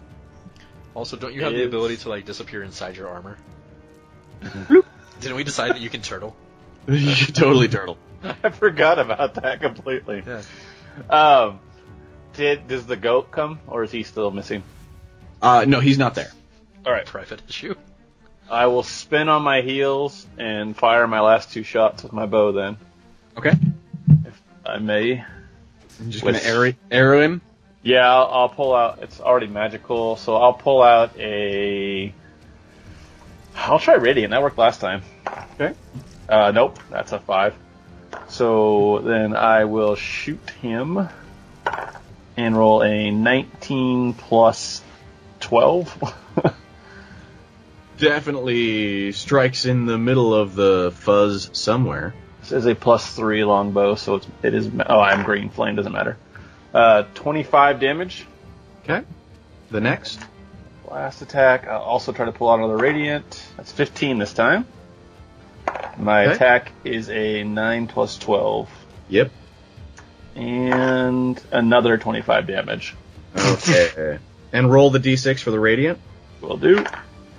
Another 6. Okay, definitely appears to have had more effect with the radiant. And this thing not only shimmers and sparks a little bit, but the color is changing from sort of a really hot white to sort of a dull yellow. All right. And we're back to Grugg. I am going to just swing recklessly for a Great Weapon Master, just trying to cleave this thing, while like screaming out in bear form, garbled versions of. I'm speaking pure Orcish, just like die.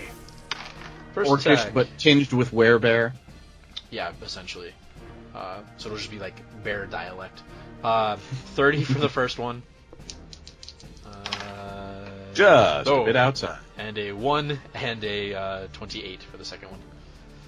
Nice. Thankfully. The 28 much better than the 1. Yeah, no, the 1 is technically a 12, but with Great Weapon Master and 2 hits, and I'm raging, that is another 72 points of damage. It's a set amount, so it's just going to be that every time. And again, it shimmers, it bleeds digitally, and Mara is up. Still not dead yet? Take Not out his yet. knees! It's definitely not the same color it was. It looks jaundiced. Oh no. But like a jaunty jaundiced, or like... Definitely. Oh, okay.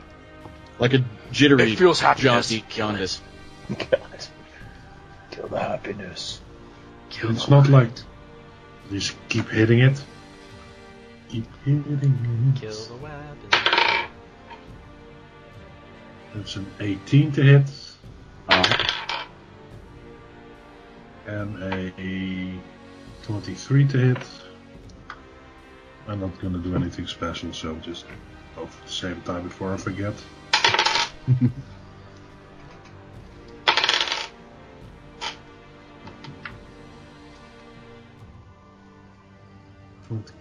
Three. 23 normal damage and 9 radiant damage. Okay. And again, that radiant seems to really make a difference. When the radiant damage hits, you can visibly see this thing shudder and shake and flash, and the color goes from this dim yellow more towards a brown. Oh, we're doing brown now? Yeah, only it's a glowy brown. Glowy brown. And it's going to take a strike at Mara. Jesus, and miss again. God damn. Yo. I mean, I assume a 9 is not going to hit you. Close, but no cigar. Its second attack is going to strike Ram. What? And now you are Force Ghost Ram. There was already Force Ghost Ram. Oh, you were? Yeah. Oh, well, in that Attack Grugg. case... Bring it I on. impaled myself on his sword, remember? That's right. Sorry. How could you forget that? I forgot about your ultimate sacrifice. Make me bleed! You take 12 damage.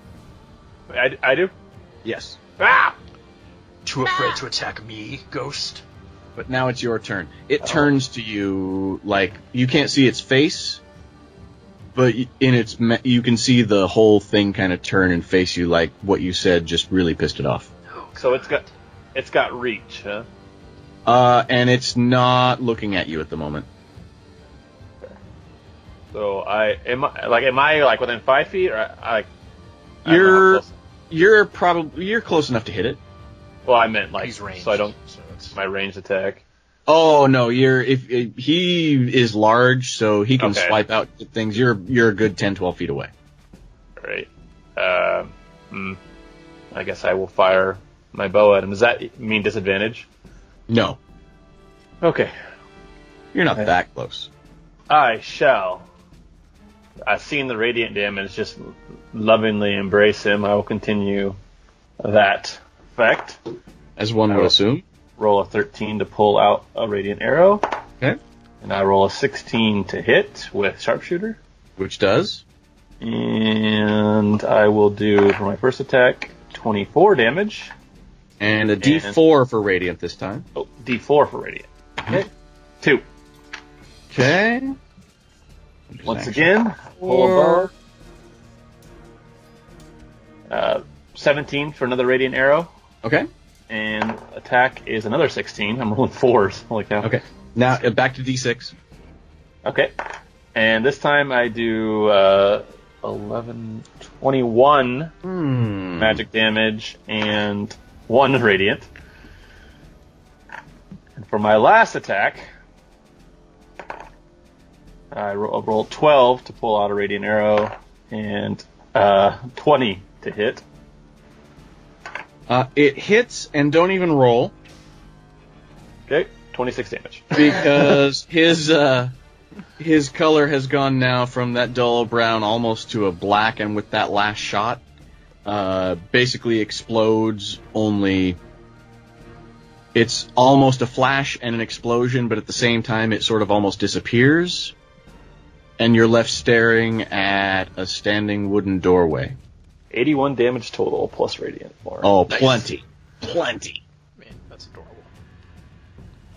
The three of you stand How is sort that of. adorable? It's more than you did. The three of you stand sort of in a semicircle now, facing a wooden door standing free in the middle of a grassy plain on top of a stone plinth that's now buried in the ground. Like, literally a wooden door standing in a middle of nowhere. There's not a frame around it, it's just a door.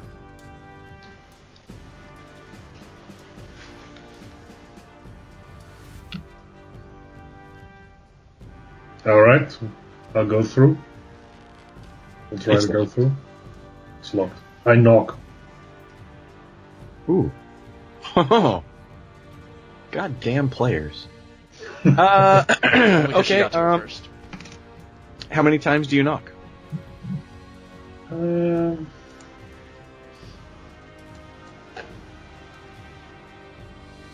12 times be rude.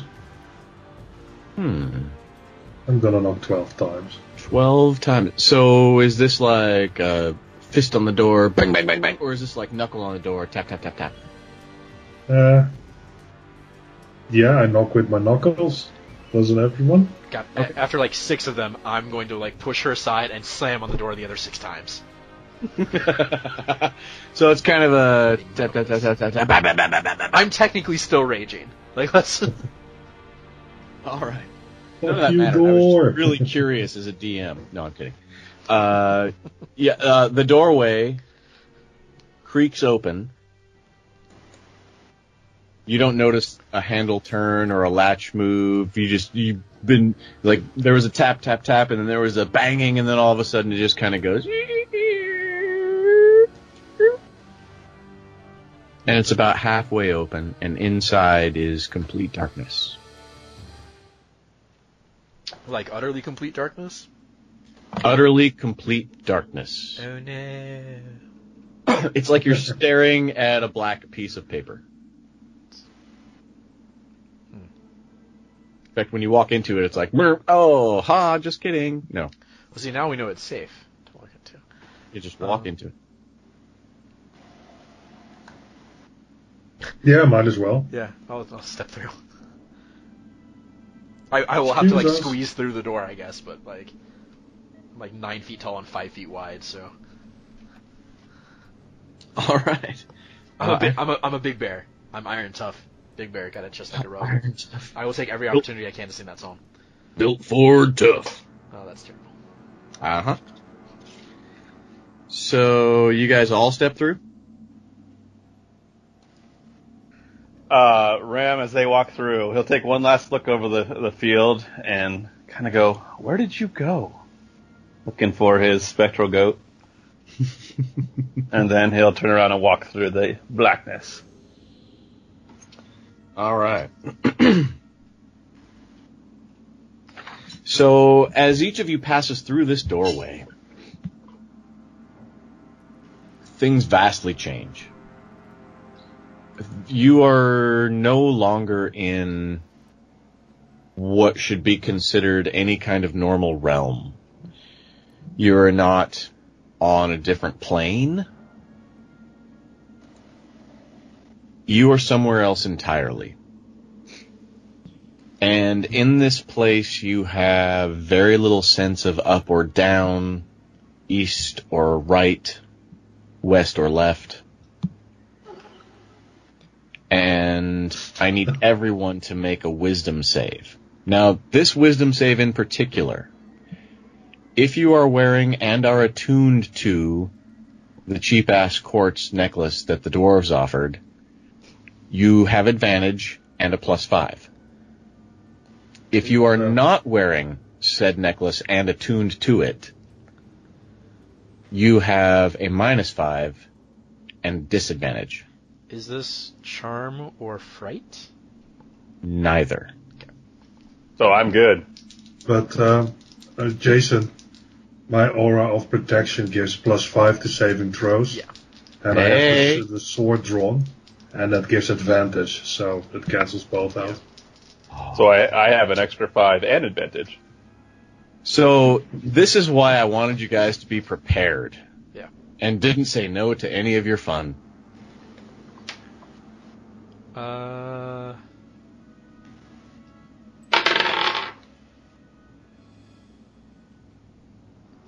Sum of 20.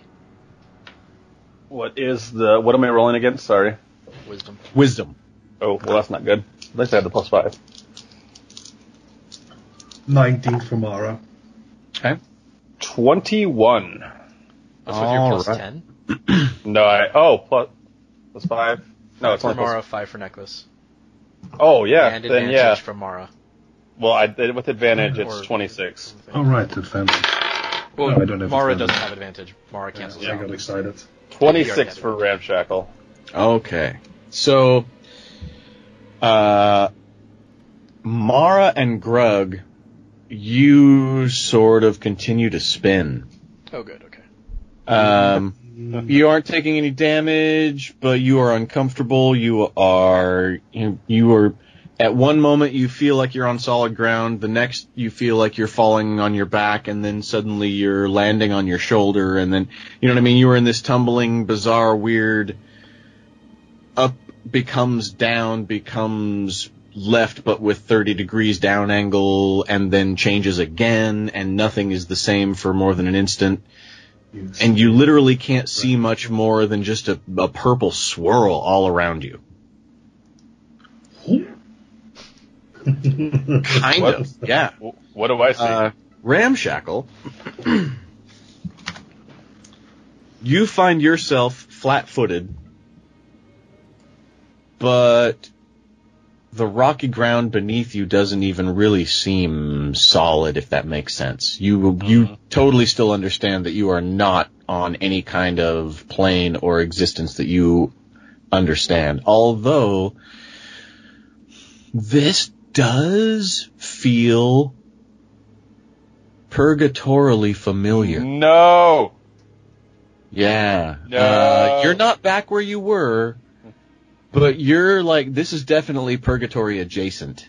Yep.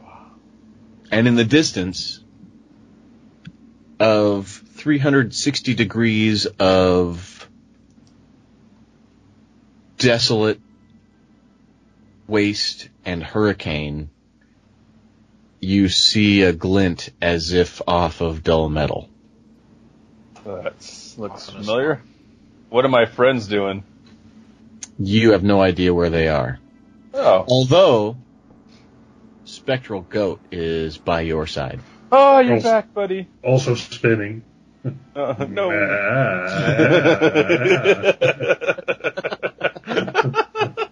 That was pretty good.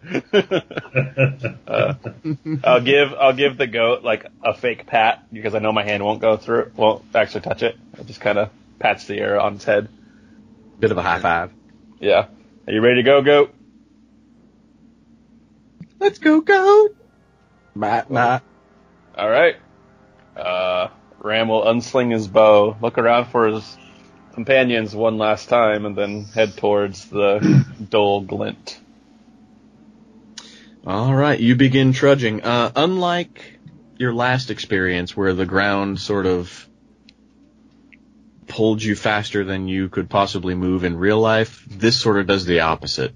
Mm-hmm. Taking 3 steps feels like you've only taken 1 because you just feel like you're being restrained and progress feels really slow. Ooh. Okay. Trudge. Mara. Yo. Make a wisdom save for me, and if I remember right, your +5 cancels the -5, and your advantage cancels the so it's a straight roll, right? Plus your whatever your whiz save is? Yes. Okay, give me one of those. On it. Um, 20. All right. Grugg, I need the same from you, if I recall. Do I get her bonuses? Yeah, everything should cancel out to a straight whiz save for you as well. Wait, off the table. That is 23. Sorry. Nice. Oh wait, no, Right. straight roll, and I don't have saving throw. I'm sorry, 21. 21. Okay. Added a random extra 2 in there. My bad. As you both continue to spin, seemingly alone, you can't feel or sense each other around you other than you know that she is close because you can still feel that warm fuzzy that you get when she's close, and you know you get your bonus save only in the vernacular that you would understand. Yeah. But as you sort of tumble in this abyss, you both start to hear and see, flashes from your past. You see flashes from maybe your future. You have sudden memories that you never had before because they haven't happened yet, kind of a thing. And you remember dreams that you had, but you thought they were dreams when you were a kid, but maybe that's something that you really experienced later in life. Kind of a weird, trippy vibe. And Mara, you hear a voice that you haven't heard in a very long time. It's been several years since you've felt any sort of tingle from this voice in any way, and as much as you hate to admit it, you've missed it a little bit. It's the voice of Tyre. And Tyre? it's a whisper. Where is it coming from? You don't know where it's coming from. It's coming from inside. It's like between your ears. And not only is it coming from inside your head, it's echoing afterward. And it says, I chose you for a reason. Why is that? And why is that? You don't get a response yet. Would you like to make an insight roll? Yeah. Yeah? Okay. All right, then. Make me an insight roll. No, I'm good. 19. Mm-hmm. Yeah, you feel like maybe the story of these dwarves and whatever this fucking shit is has a god of justice maybe a little bit miffed, and maybe would kind of like to see you succeed. And maybe that's why you're hearing the voice again. Also, well, if he has my back, then we're on the right track. Hey! Hey. Rhyming. This rhyming thing is. We should form a rap group and tour. Grugg. Yes. You momentarily feel. My tire is flat, so let's not even go there.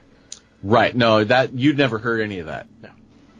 You momentarily feel like almost stable.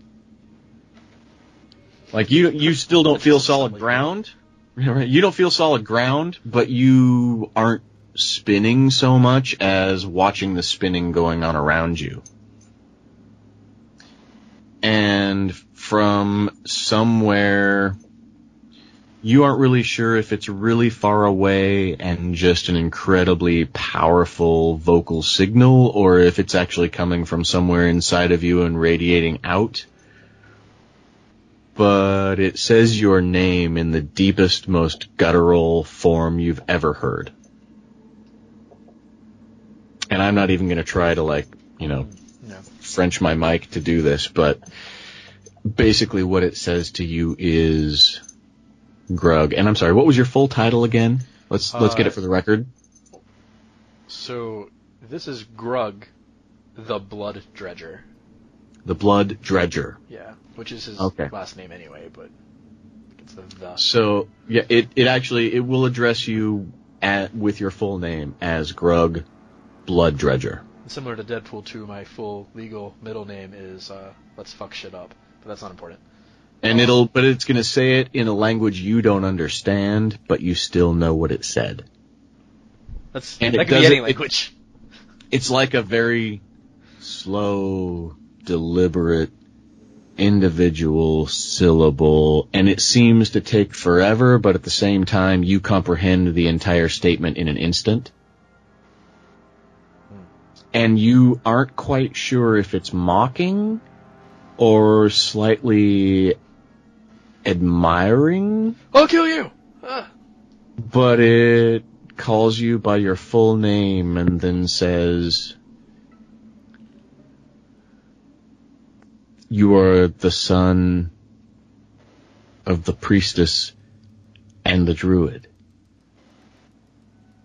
And then there's sort of a trailing laugh.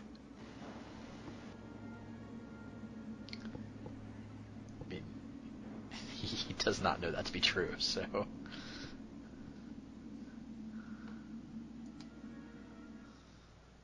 And we're back to Ram. I'm marching along, and then I'm finding my friends. I hope I can find them before they die today. When Ram gets alone, he immediately slips back into troll purgatory mode. Like, he starts talking to himself and talking to his little goat friend. Mm-hmm. And he starts, his shoulders kind of hunched down, and his eyes are darting back and forth. Like, he does not do well when he gets by himself, especially in strange lands.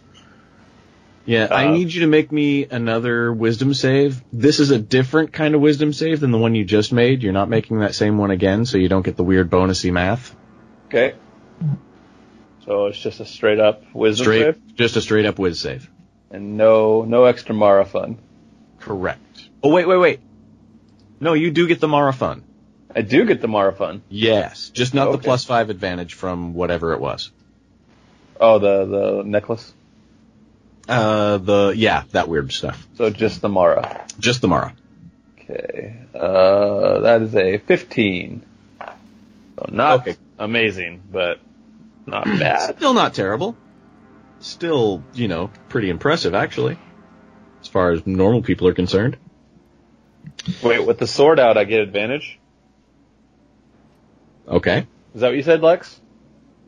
Sorry? Do I get advantage on my saving throws? Oh, because of her sword. If you get one effect, you get the other. Yeah. Okay. Cool. I'll roll again. Oh, that's better. 19. That is. You still hear a voice. I hear a voice? You do. Oh.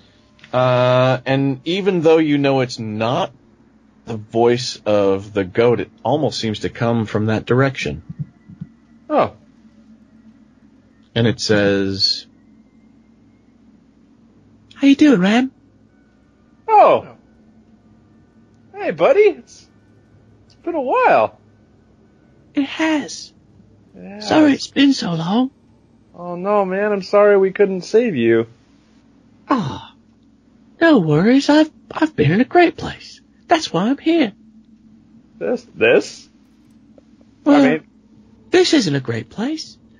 I'm talking to you through a goat. Oh, this is the best day ever. I wouldn't say that if I were you, man. You're in a shithole. I've been in these kind of places before. Listen, I can't stay long. Just hang in. You're gonna have a tough time, and you're gonna have to pull through. Don't forget, alright? Alright. Thanks. Not gonna lie, I do not remember his name. Make a history or insight or whatever is a good relevant check for you. Oh, nat 20. Oh, yeah, no, that's Dandel. Dandel, that was good. It's funny in the last session I yelled out, "For Dandel!" before that. That's right. I remember that. Good old Dandel. Yep, I didn't get a ram. It's fine. Kidding. Halfling favoritism. Yeah, no, it's racism at its strongest. What? It's nepotism. Racism, nepotism. Let's, so what now? What do I do? You're just gonna keep marching? You don't get a response after that. It's just the weird, hurricane nonsense again. Spectral goat just staring at me, chewing on imaginary grass. Exactly. Okay, at this point, I just need for Mara and Grugg to make me a straight wisdom save with Mara's bonuses. None of the other funky weird. Oh, nice. Okay.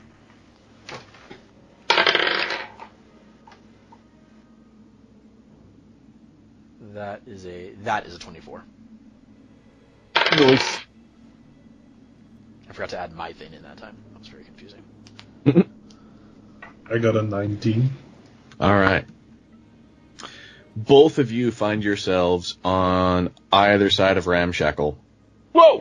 In this same sort of... Yeah, there's not actually a surprise.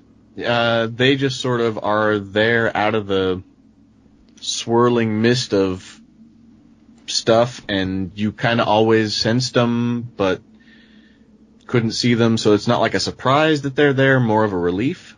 So I haven't moved at all, have I? It's almost like they've been marching next to you, because they sort of, as they appear, you guys are all sort of in step. Huh. Marching forward, and while the two of you remember everything that you just experienced, you no longer feel disoriented from it. You just know that you're marching toward this glinting metal off in the distance. And as soon as all three of you are sort of there together, you get that same distance spanning, quick step, tesseract sort of jump that you got before, when what stands before you is, you can kind of tell that it has similarities to the dwarven monks' keep. The way there's a moat around it, and there's walls and then tall spires within, but this one has a much darker feel to it. It's the moat is, it's not blood and it's not lava, but it's somewhere in between, and there seems to be a river that runs into and out of this one, and it almost churns as if it's living. Like it doesn't sort of flow with the same sort of normal fluid dynamics that water in a river and a moat would flow with. It sort of kind of twists back and forth on itself, as if you wouldn't want to step into it because you're pretty goddamn sure it would eat you if you did. And the walls around it are an ash gray that look not like dangerous to the touch, but almost just it would get under your skin, sort of an itch. Looks like you just wouldn't want to touch it because it's mildly repellent, surrounding tall spires that look like they're made of superheated metal, with the almost cherry red glow that something gets when you put a torch on it long enough. And they sort of rise in a tooth-like manner inside the gated walls. And as you approach, none of the gates are open. None of the portcullis are open. There is no drawbridge from the moat. It does not look approachable at all. Well, what now? I'm glad you asked. In a very pseudo-1980s burgeoning side television network cartoon style, a large, fetid-looking, bat-winged, horned beast rises. And when I say this, think of those really old Japanese Godzilla movies where a guy dressed up in a suit and danced around on a model city. Yep. That's big. This thing stands up slowly and looks like it's made of the exact same hurricane wind madness that everything else is made of, Only instead of being a red fiery hurricane, this is sort of a dark smoky hurricane and spins in exactly the opposite direction as everything around it. And still, it's obvious that it's bat wings that stretch the horizon. It's a muscular torso that stands with a skull-horned visage and rises up above the keep from behind to its full height and looks down at you and laughs. Please roll initiative. Oh. This is not another set of riddles. It's a tooth. It's always a tooth.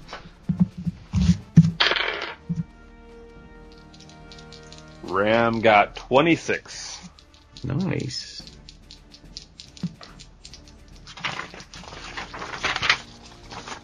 $16. 16 for Mara? Yes. 21. So I see this big...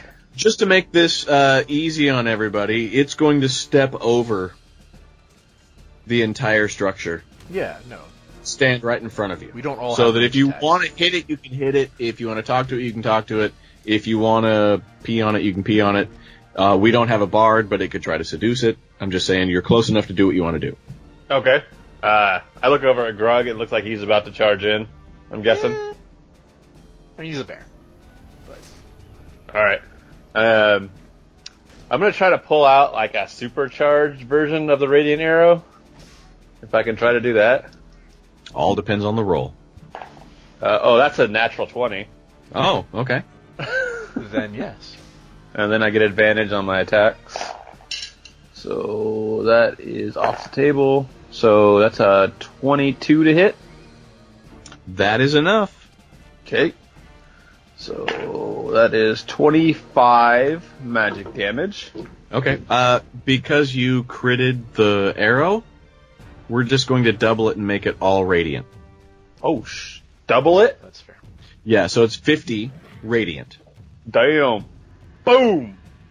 And let me see if he has any immunities. If you just read those Yep. out, that'd be great. Yeah, it's just a 0. Yeah, so there's a blah blah and a blah blah. And a blah blah. Alright. You know what? I'm going to have to use the pen because the pencil don't show up on that paper. Did there it seem we to go. hurt him at all? Oh yeah, no, he definitely felt that shit. Excellent. Do we think this is a boss fight? Do you think what? Do we think this is a boss fight? It's quite certain it's not a minion. walking mountain beast. I don't know. This is definitely not the hippo face thing you faced earlier in the adventure. No. Kanto. Whoa. Ramshackle has begun cackling at this point, like he did back when he first appeared in the castle from our last session. He started to slip into his slightly disheveled self, and I'll try to pull another one of those. His more feral self. Yeah, the radiant arrow, 19. Okay. And the attack is a 23 to hit. Enough. And 19 magic damage. Okay. And then roll a d10 for the radiant. D10. I'll take that. Where are you at? Aha! 2. Got it. And one more radiant arrow. That's a 14. That one, that was the attack? Oh no, that was the pull. Pull, yeah. Okay. And a 24 to hit. That's enough. And 24 magic damage. Nice. I have to write on I don't know why this paper is so hard to write on. It's the same paper as everything else. It's just got a background print. Anything radiant or no? Oh yeah, no. Pulled a 14. Yeah. Roll a d4. D4. Huh! 3. Got it. And then I will back up 15 feet. And then I'll point forward and say, "Get him!" and send my goat. Do you have anything that keeps him from taking an attack of opportunity? Oh, is he right there? Well, yeah, he's close enough for you to have attacked. Huge. Yeah, he's big enough. If I didn't know that, then I will take the hit. If I would have been smart enough to figure that out, I would like to stay. I think you probably would have realized it. Okay. And I'll send my goat after him. Hey. Yeah, he can have the same initiative as you. So Awesome. Go ahead. I don't know what I'm rolling here, but he's rolling. He's going to charge him and hit him with his horns. All right. Roll a d20. Oh, okay. I will roll a d20. I rolled an 18. Nice. Yeah, he charges forward and like right into the shins. With a full, you know, you see those nature videos of the two rams who like hit each other in the head so hard you swear to God they should die. Mm-hmm. That happens in the shin of the ginormous beast. And go ahead and roll a d10 for me. Okay. 4. All right. Quack. Ka-chick-cracker! That brings us to Grugg. Almost I 100 really damage so that very round. much want to try Intimidating Presence, but I really don't want to waste a turn here. How amazing would that be? Alright, I enter a rage, just in case I wasn't already in one. I enter a Frenzied Rage. I charge forward until I can hit it with my axe. All right. It doesn't take you much. Like I said, he's right there. Yeah, I take a step. That's fine. Reckless attack. Great Weapon Master. That was a 19. That is not quite enough to hit. In fact, you feel like the strike was true. Like you feel like you should have been able to hit the leg that you were aiming for, but your axe was diverted by some bizarre means that in your recollection almost made it look like the axe itself bent to curve around it. Interesting. Alright, second attack. Alright. That is better. Not the one that rolled a 1. That's not better. The other one rolled a 22. That does bury right into the meat of the leg, as it were. Right. Because it were. That is 36 damage. That's a hefty sum. Oh wait, switch back to the pen. It's not bad. And you're frenzied? Yeah, but that's it. Oh, you don't. Oh, because that was your bonus. Entering the rage, if I wasn't already in one, was a bonus. Yeah. Oh, right. You know, Gotcha. I almost feel like we should come up with some sort of perpetual rage for you, like you're I technically always have it. raging. I just that's what I was saying at the beginning of the game. Relentless rage. That's not relentless. Persistent rage. Rage only ends if I go unconscious or if I choose to dismiss it. Right? I presume that means between battles. That seems weird for like a normal campaign. Not as weird for this. It's up to you. No, I say go with it. All right. It's Third only attack. going to help you. Third attack. Oh, you shouldn't have given me that one. That's a 30. No, you're really going to need it.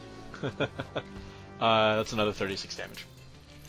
Okay, so give me a quick sec on the calculator. We've done like 164 damage to this thing already. And I doubt it's even carrying. If I hit all 3 attacks, I do In the 90s, yeah. 108 damage. Damn! All right. If one of them is a Write crit. that over here. And I have pretty good chances of critting right now because I'm just. Don't forget, if you attack me, you have advantage. Yeah. Excellent. Next up is Mara. But I'm hoping his attacks aren't magical because then that'll help me out. Like, his giant non-magical fist hits me. It's going to depend on. There's like a half page of options here. So, Oh, God. honestly, there are some that I hadn't even read yet that I'm going, holy shit. So, Mara, you're up while I figure So this out. curious. I'm going to Run away. use my channel divinity to cast a vow of enmity on the things. Ooh. Nice. Well done. That's my action, and no, that's a bonus action, I believe. Yes. Yes, it's a bonus action. Great. Then as an action, I'm going to cast haste on Grugg. Nice. Yes. So That's okay. So this, depending on how this plays out, might be a good contender. I don't think it's going to top the Planetar arrow from last year, but That's it might pretty be close. Pretty freaking solid, dude. And they say This is- Grugg's feet moved 3 times that day. This is right. This is right there, is what I'm saying. 4 attacks. Grugg smiles, and it's uncertain if it's the same, like, there will be blood smile, or like an actual, like, old Grugg smile. I named him before Crit Roll came out, so if I call him Grugg, that is an accident. Right? It's Grugg. It's an easy mistake to make. I do it too. It's unfortunate because he's a giant, barbarian, but... Yeah. So you have +2 to your AC, advantage on dexterity saving throws, Which and is you nice. can have an additional action each of on your turns that Now you can it's- use for I'm sorry. one weapon attack, dash, disengage, hide, use an object. If it ends though, then you can't move or take any actions until after your next turn. If I had an immovable rod, I would use my extra use item action to get a suppository. But, Nice. but, all right, no, go ahead. Who's But going? who knows? Thank you, Mara. That's it, Mara? Yes. Okay. So, Oh, I forgot. I can re-roll it. That's fine. The next time one of us misses, everyone should remember that we all have lucky. Yeah, now that you right. guys are all standing before him and have his attention and he has yours, I need Mara and Grugg to roll a D100 for me. This is why I'm ranged. 11?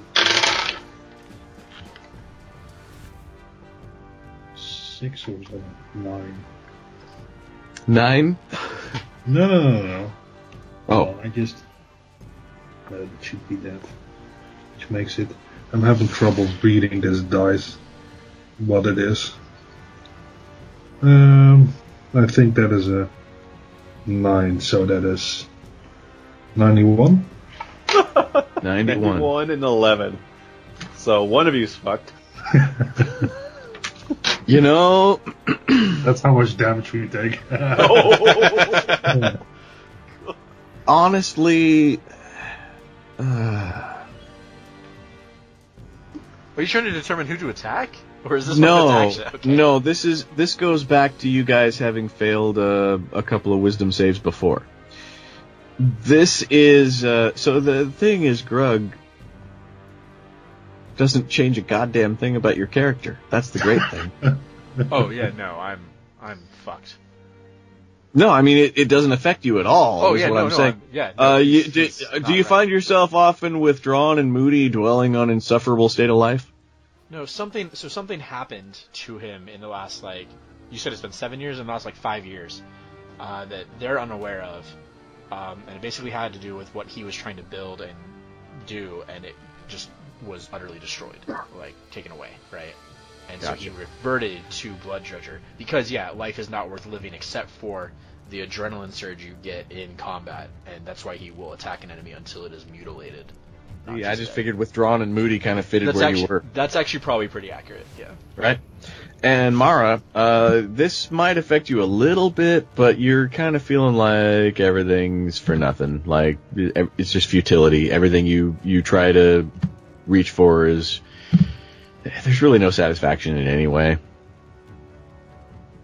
Oh god, it's Shay. Oh no. Oh, that hadn't occurred to me, but a little bit. Alright. Well, let me go grab my eyeliner, my black eyeliner. Sometimes the DM rolls to break you, and sometimes no roll is needed.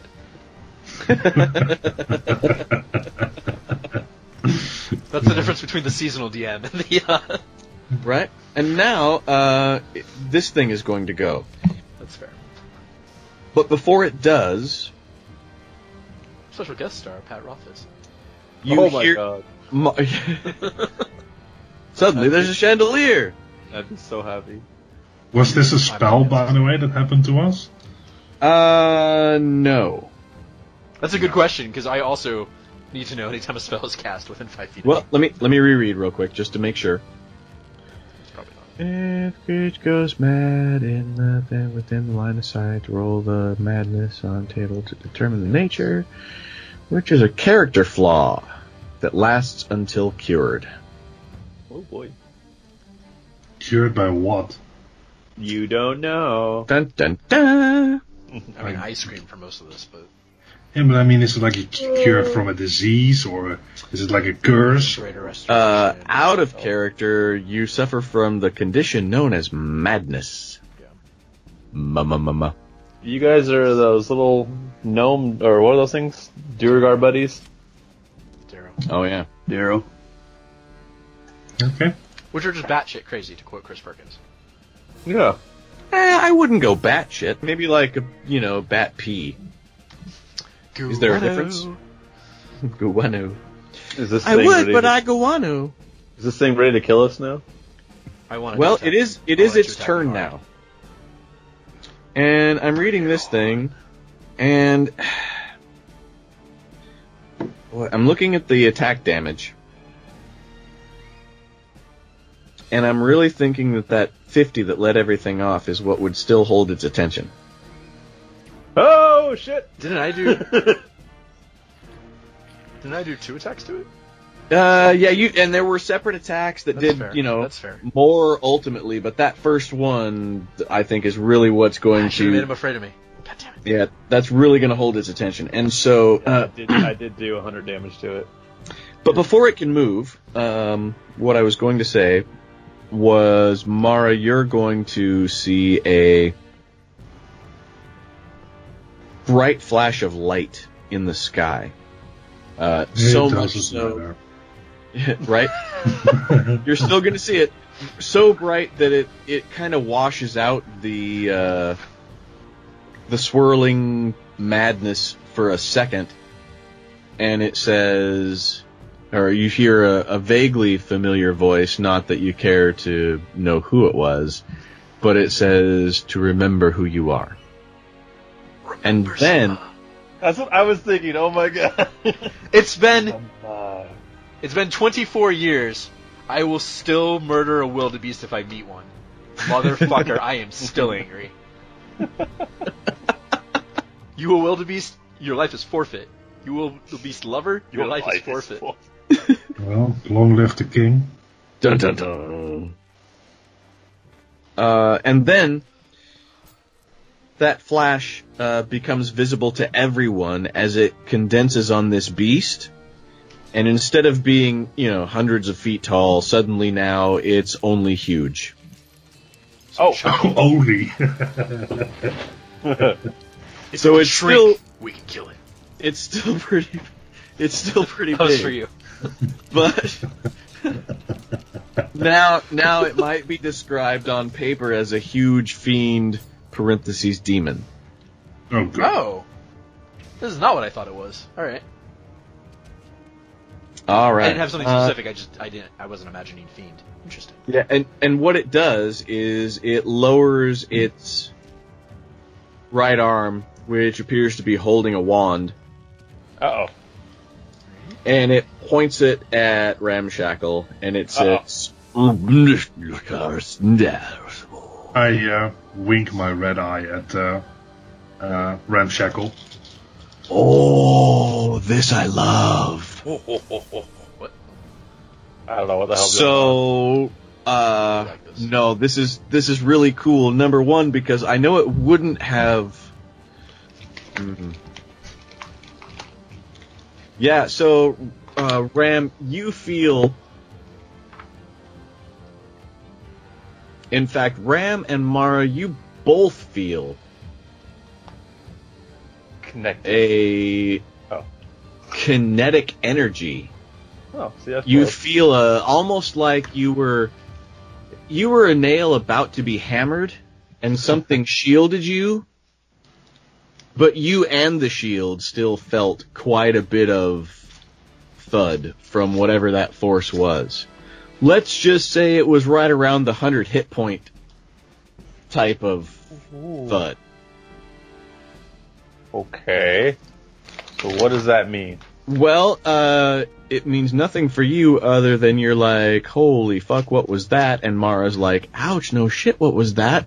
And you look up and whatever this thing is goes, ouch, as it takes that which was that back in its own face. That's in character, by the way. Yes, it doesn't appear to have any actual effect other than sort of a startling and angering kind of raging flare for the beast. And then we're back around to Ram.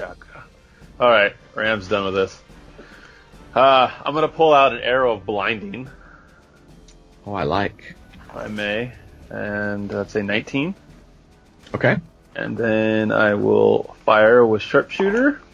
That is a 20 to hit. Okay. It's definitely going to hit. Go ahead and roll damage, and we'll double it for the hit itself. And we'll call it magical, because it is. Double it? Well, it was a crit.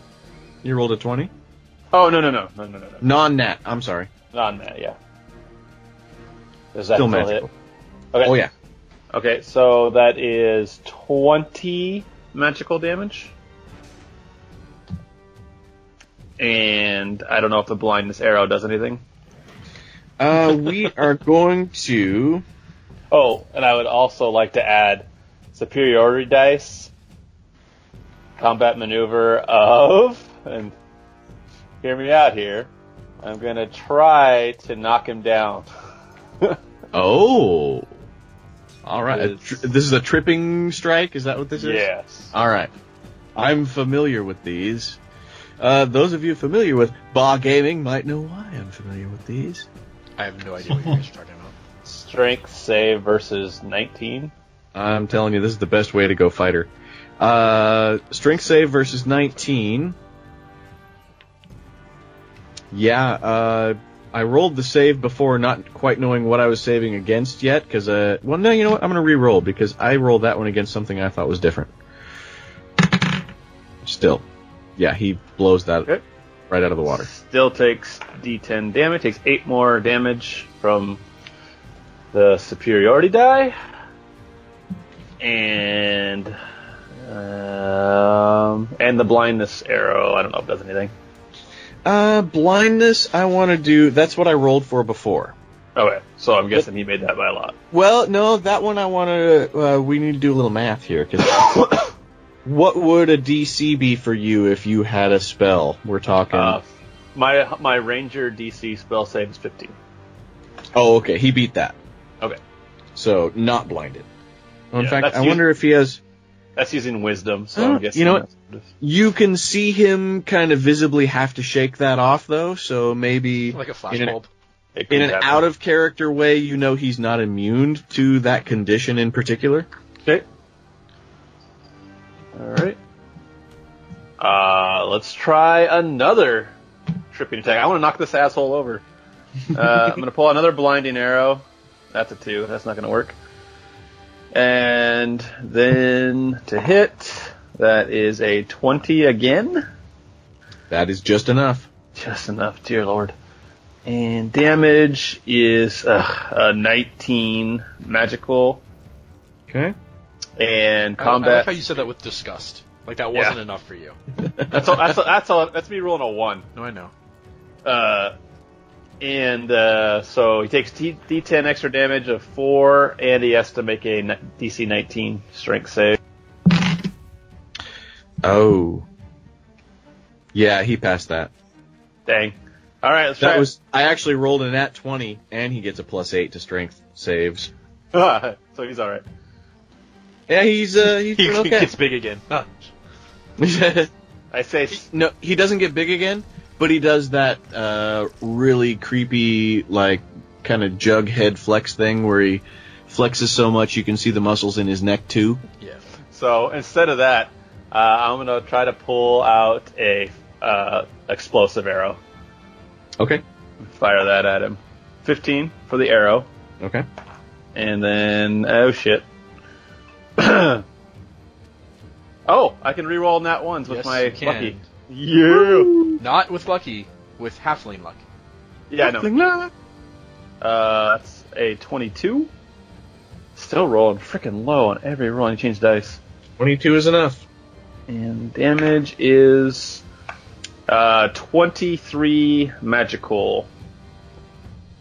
And give me a d6 for the explosive. I rolled a 2 to roll that. Oh wait, no I didn't. I rolled a 15. Just kidding. How much was it? D6? Yep. Okay, an extra 5 damage. All right.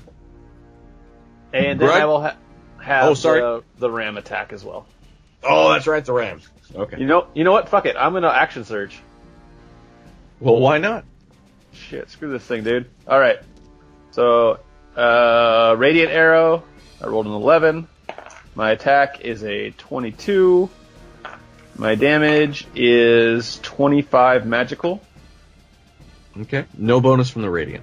Okay. And then I will pull, let's try one more blinding arrow with a, nope, 7. My attack is a 25. The damage is a 25. Magical. My last attack is gonna pull another blinding arrow with a 14. My attack is a 22. And my damage is another 25. And give me another d4 Radiant. Okay. This is a blinding arrow. Oh, shit, I'm sorry. Oh,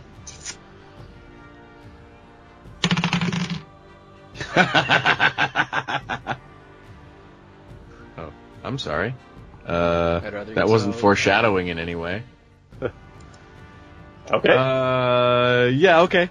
So you shoot him with that one, and let me add up some damage here, just so we can see if he's, dead. I don't think he's anywhere close to dead, but we'll find out. Yeah, that's at least over 120 damage. I don't know how much more I did. Well, you're up to 322. That's pretty good. And then the goat. And he rolls a 13 to hit. I don't know what that means.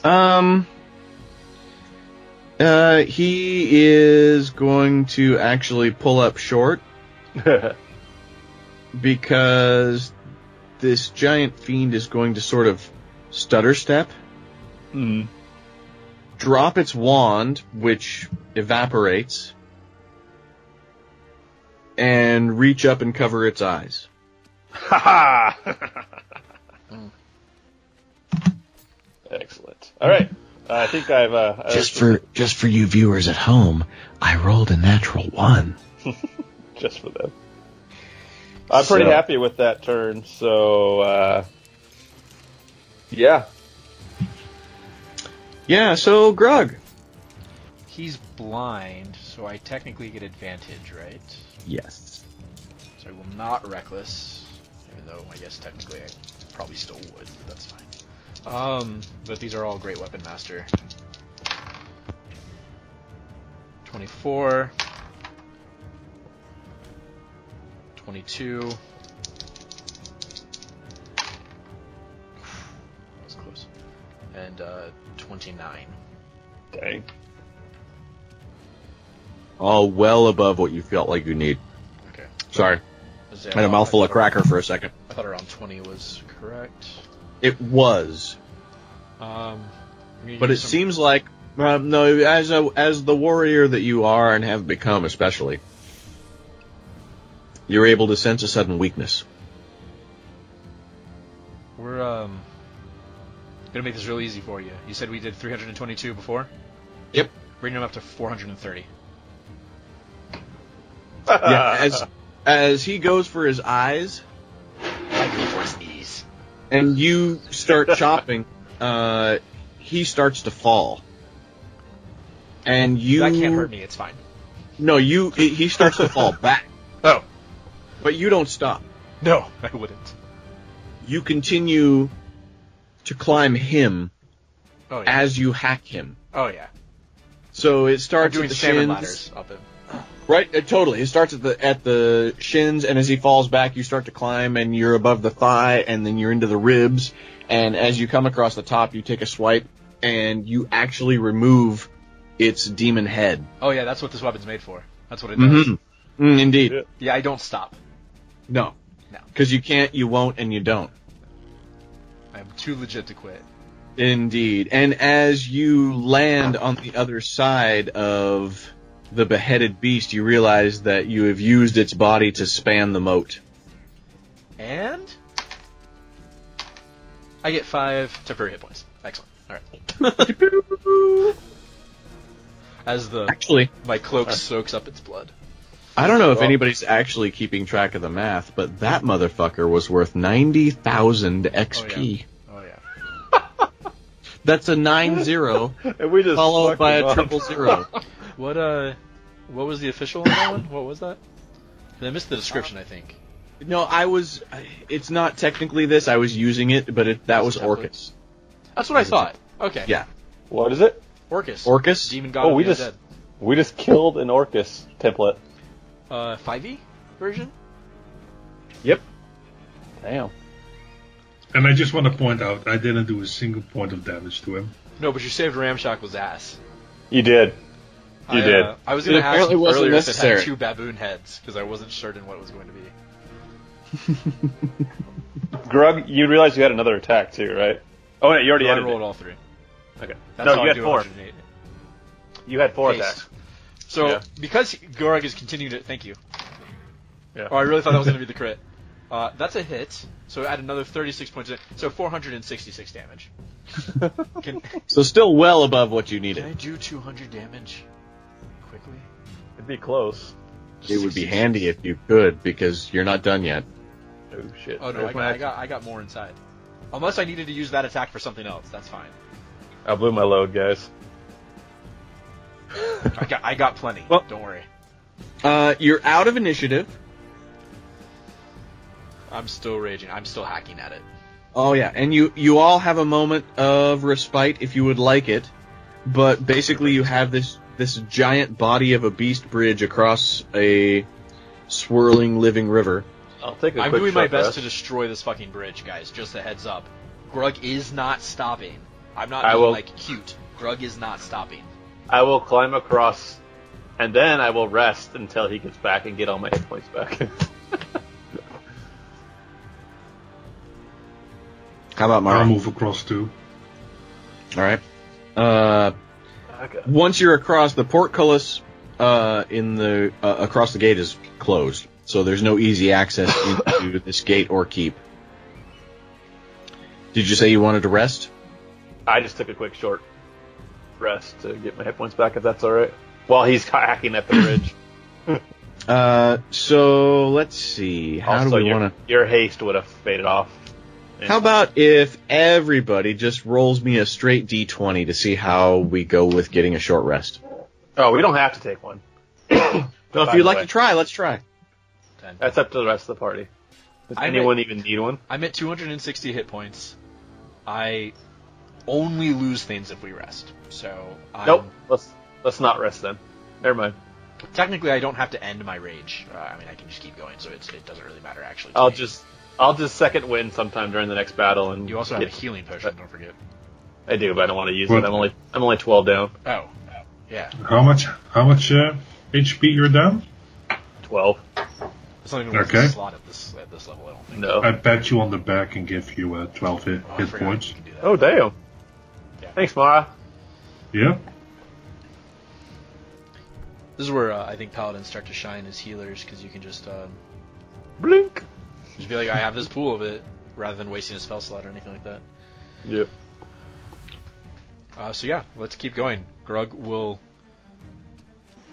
Grugg, gate. Get it. Grugg will walk Did you up guys? to- You don't want to rest? We Then did you're not gonna rest. go. Yeah. No rest.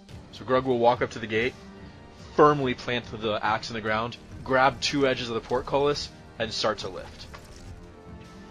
Okay, Because he's rage pissed. Yeah, give me a rage pissed strength check. Athletics? Sure. Yeah, I actually have advantage on this because I'm raging.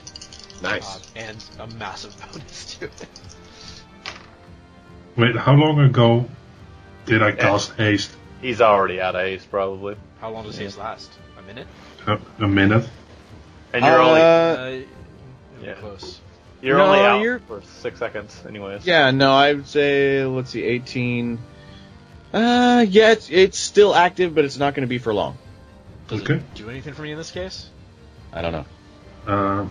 Well, when it ends, you can't move or take actions as a wave of lethargy So sweeps over you. once I get it up in the air, it'll just pause, Right. and I'll just stay like a statue. It's fine. The portcullis can't hurt me. Don't worry about that. I'm still also a bear. Don't forget. I rolled a 29 to do something. Jeez. It's a big fucking gate, but 29.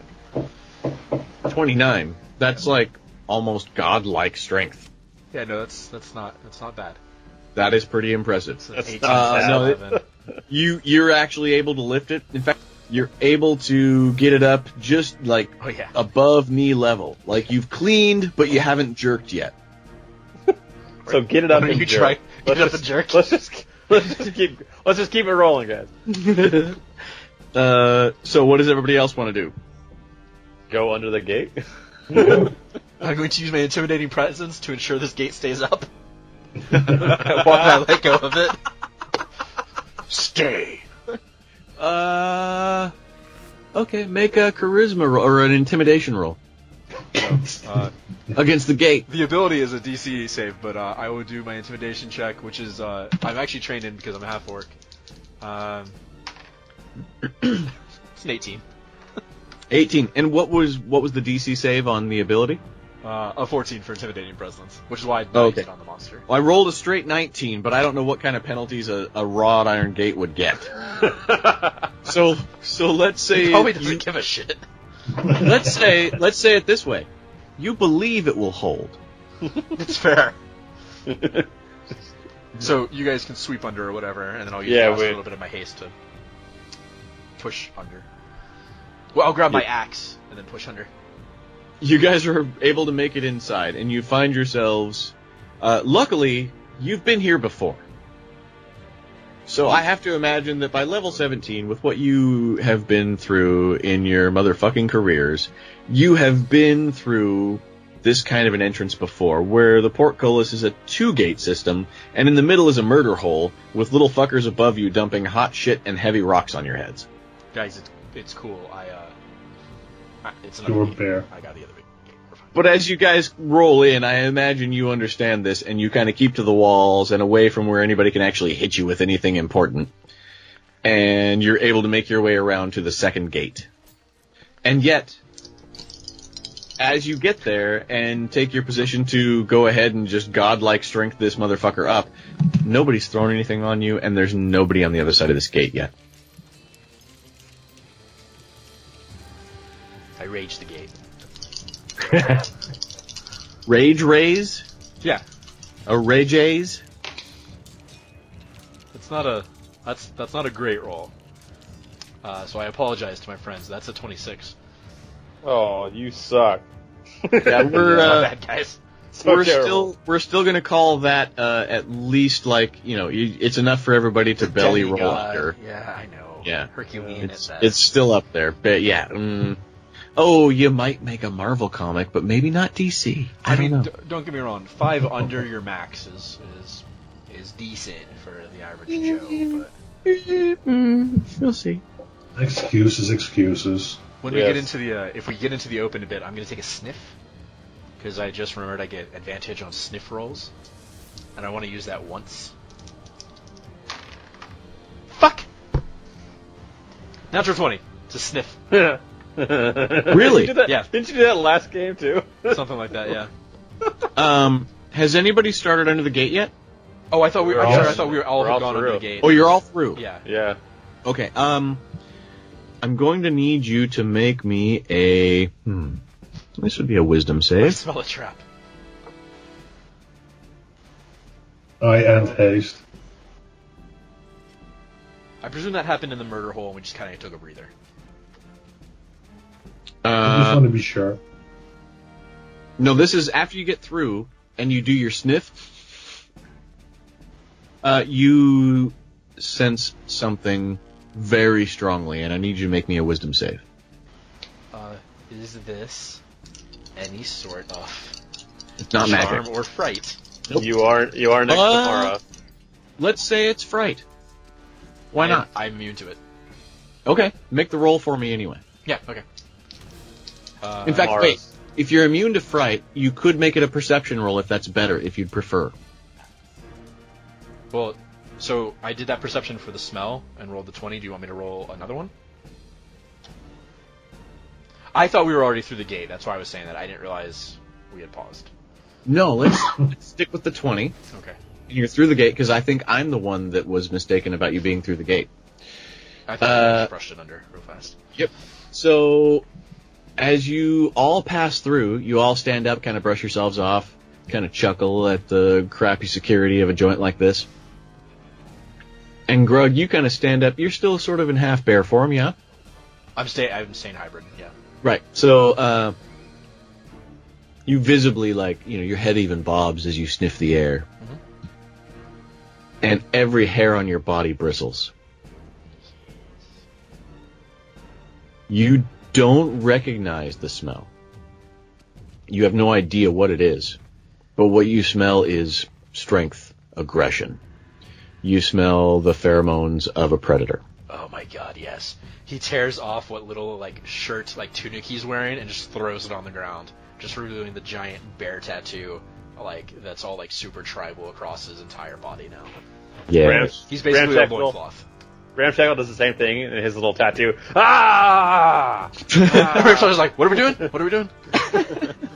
And I will give him just enough warning. We're being hunted.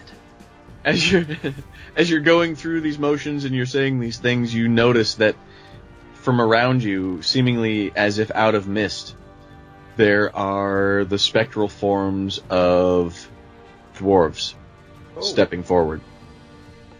It's not menacingly, more like they're kind of here to watch the soccer match, and everybody I would sort like to position myself behind Grugg, a few feet back. So they're congregating for their pit fight. Yeah, no, this is imagine it's like Return of the King. A dark Return of the King? It was number 2, wasn't it? Where all the ghosts show up. No, that's number 3. They climb the mountain to bring him back, and the ghosts surround him like, what the fuck you doing in our pad? Yeah, and he brings. This is like that, but not as threatening. You almost get the sense that these spirits are on your side. You don't get the feeling that they're going to be much help, but they're very hopeful. So like Scooby-Doo ghosts.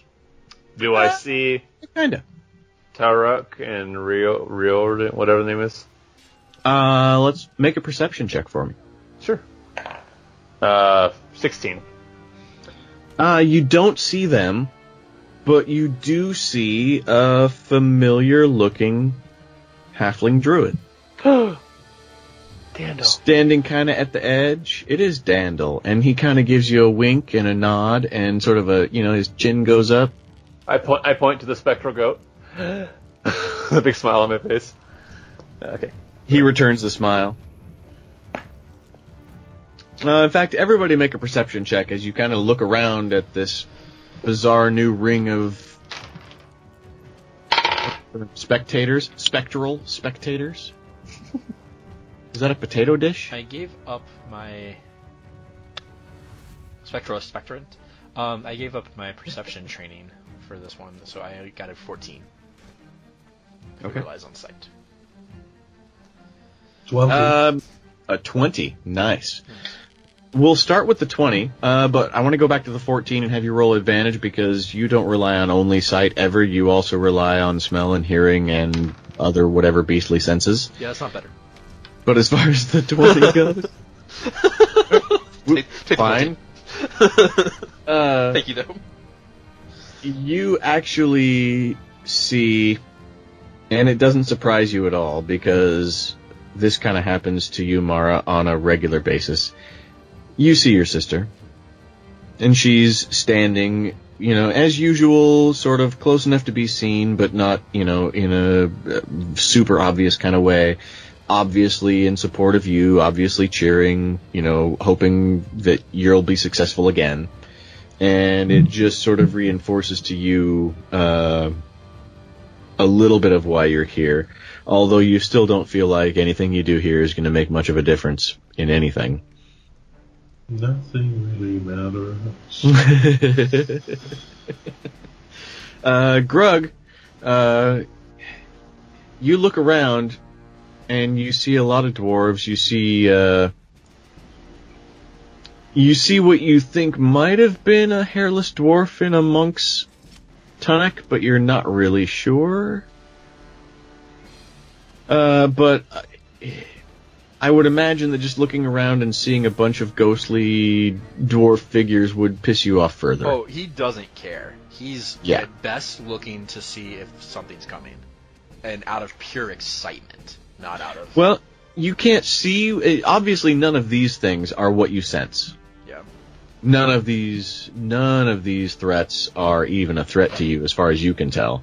What you smell and what you sense and what has every hair standing up on the back of your neck is something far more.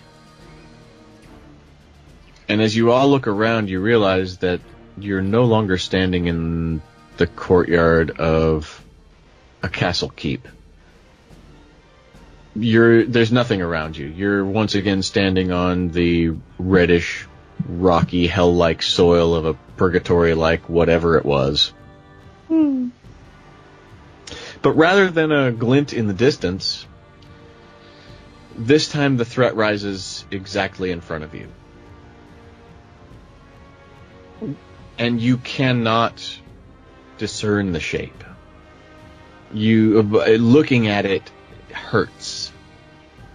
You can't actually make out what you try to see when you look at it. You feel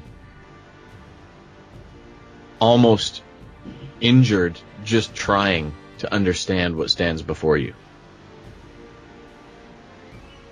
And it doesn't speak so much as it intuits a knowledge inside of you. Something deep that you've known your entire life that only now you've come to understand, and that is that you stand at the precipice of your own doom. And everyone needs to roll initiative. Finally! And then he roars. 22. Oh wait, I have initiative on this. I would hope so. It's initiative roll. Did I say I have initiative on this? Yes, you did. Let me double check that to make sure I read 8. it right. I have initiative on this initiative. No, I'm pretty sure you have initiative on this. In fact, I'm quite sure that's in the rule book. Okay. I do not have initiative on this. Okay. I do. 22. 23. Oh. 19 plus 4. Got me. So I get... See, you know what? I get no bonus on initiative. Look at that. Big, slow, unfathomable creature. No dice whatsoever. Gargantuan fiend, chaotic evil. What book are you using? Okay. The Book of Fiends and Bigger Fiends. Well, if anyone would like to roll a religion, arcana, or insight check, let me know which one and what you get. Do I think it will bleed like the last one? If so, roll that. Don't care. Roll something. Yeah, Ramshackle doesn't care either. He doesn't know any of those things. All right. Can I use intimidation to discern any weakness or something? Did you mean intimidation? Because if so, Yeah. Awesome. You can certainly try. This is Dungeons and Dragons. By all means, roll intimidation for me. This is what I need to know. I didn't have a minute to study it, so I have no idea. 22. And There are only so many dark gods left, sir. so you aren't able to discern a weakness in this thing because you aren't exactly able to discern what this thing is. Your mind isn't quite able to comprehend yet what exactly you're gonna try to kill. Can I ask it nicely what it is? After intimidating it? Yeah? Why? Sure, why not? I'd like to raise the point that there is no try. Man. Oh, man. 30. Very nice. Yeah, so you feel like you were able to communicate something to this thing, and instead of receiving a vocal response or even an attack, what you get back is the exact same pseudo B-movie villain response of you stand on the precipice of your own doom, but with like a body shudder. You physically feel the words pass through you. Almost like if you were standing in front of super ginormous subwoofers and they just pounded sound waves through your body as it spoke. Can I use insight to see if he's lying or not? God. At this point, Grugg will yell out, I assure you he's lying. we're gonna move on to initiative order, Jeez. I was like, are you serious? where Grugg is going to start us off. I'm going to take out my throwing totems. But no. Grugg is still in a frenzied rage. I run at the beast. And I reckless attack. With great weapon master. Ah, come on, baby. Natural 18, so 29 for the first attack.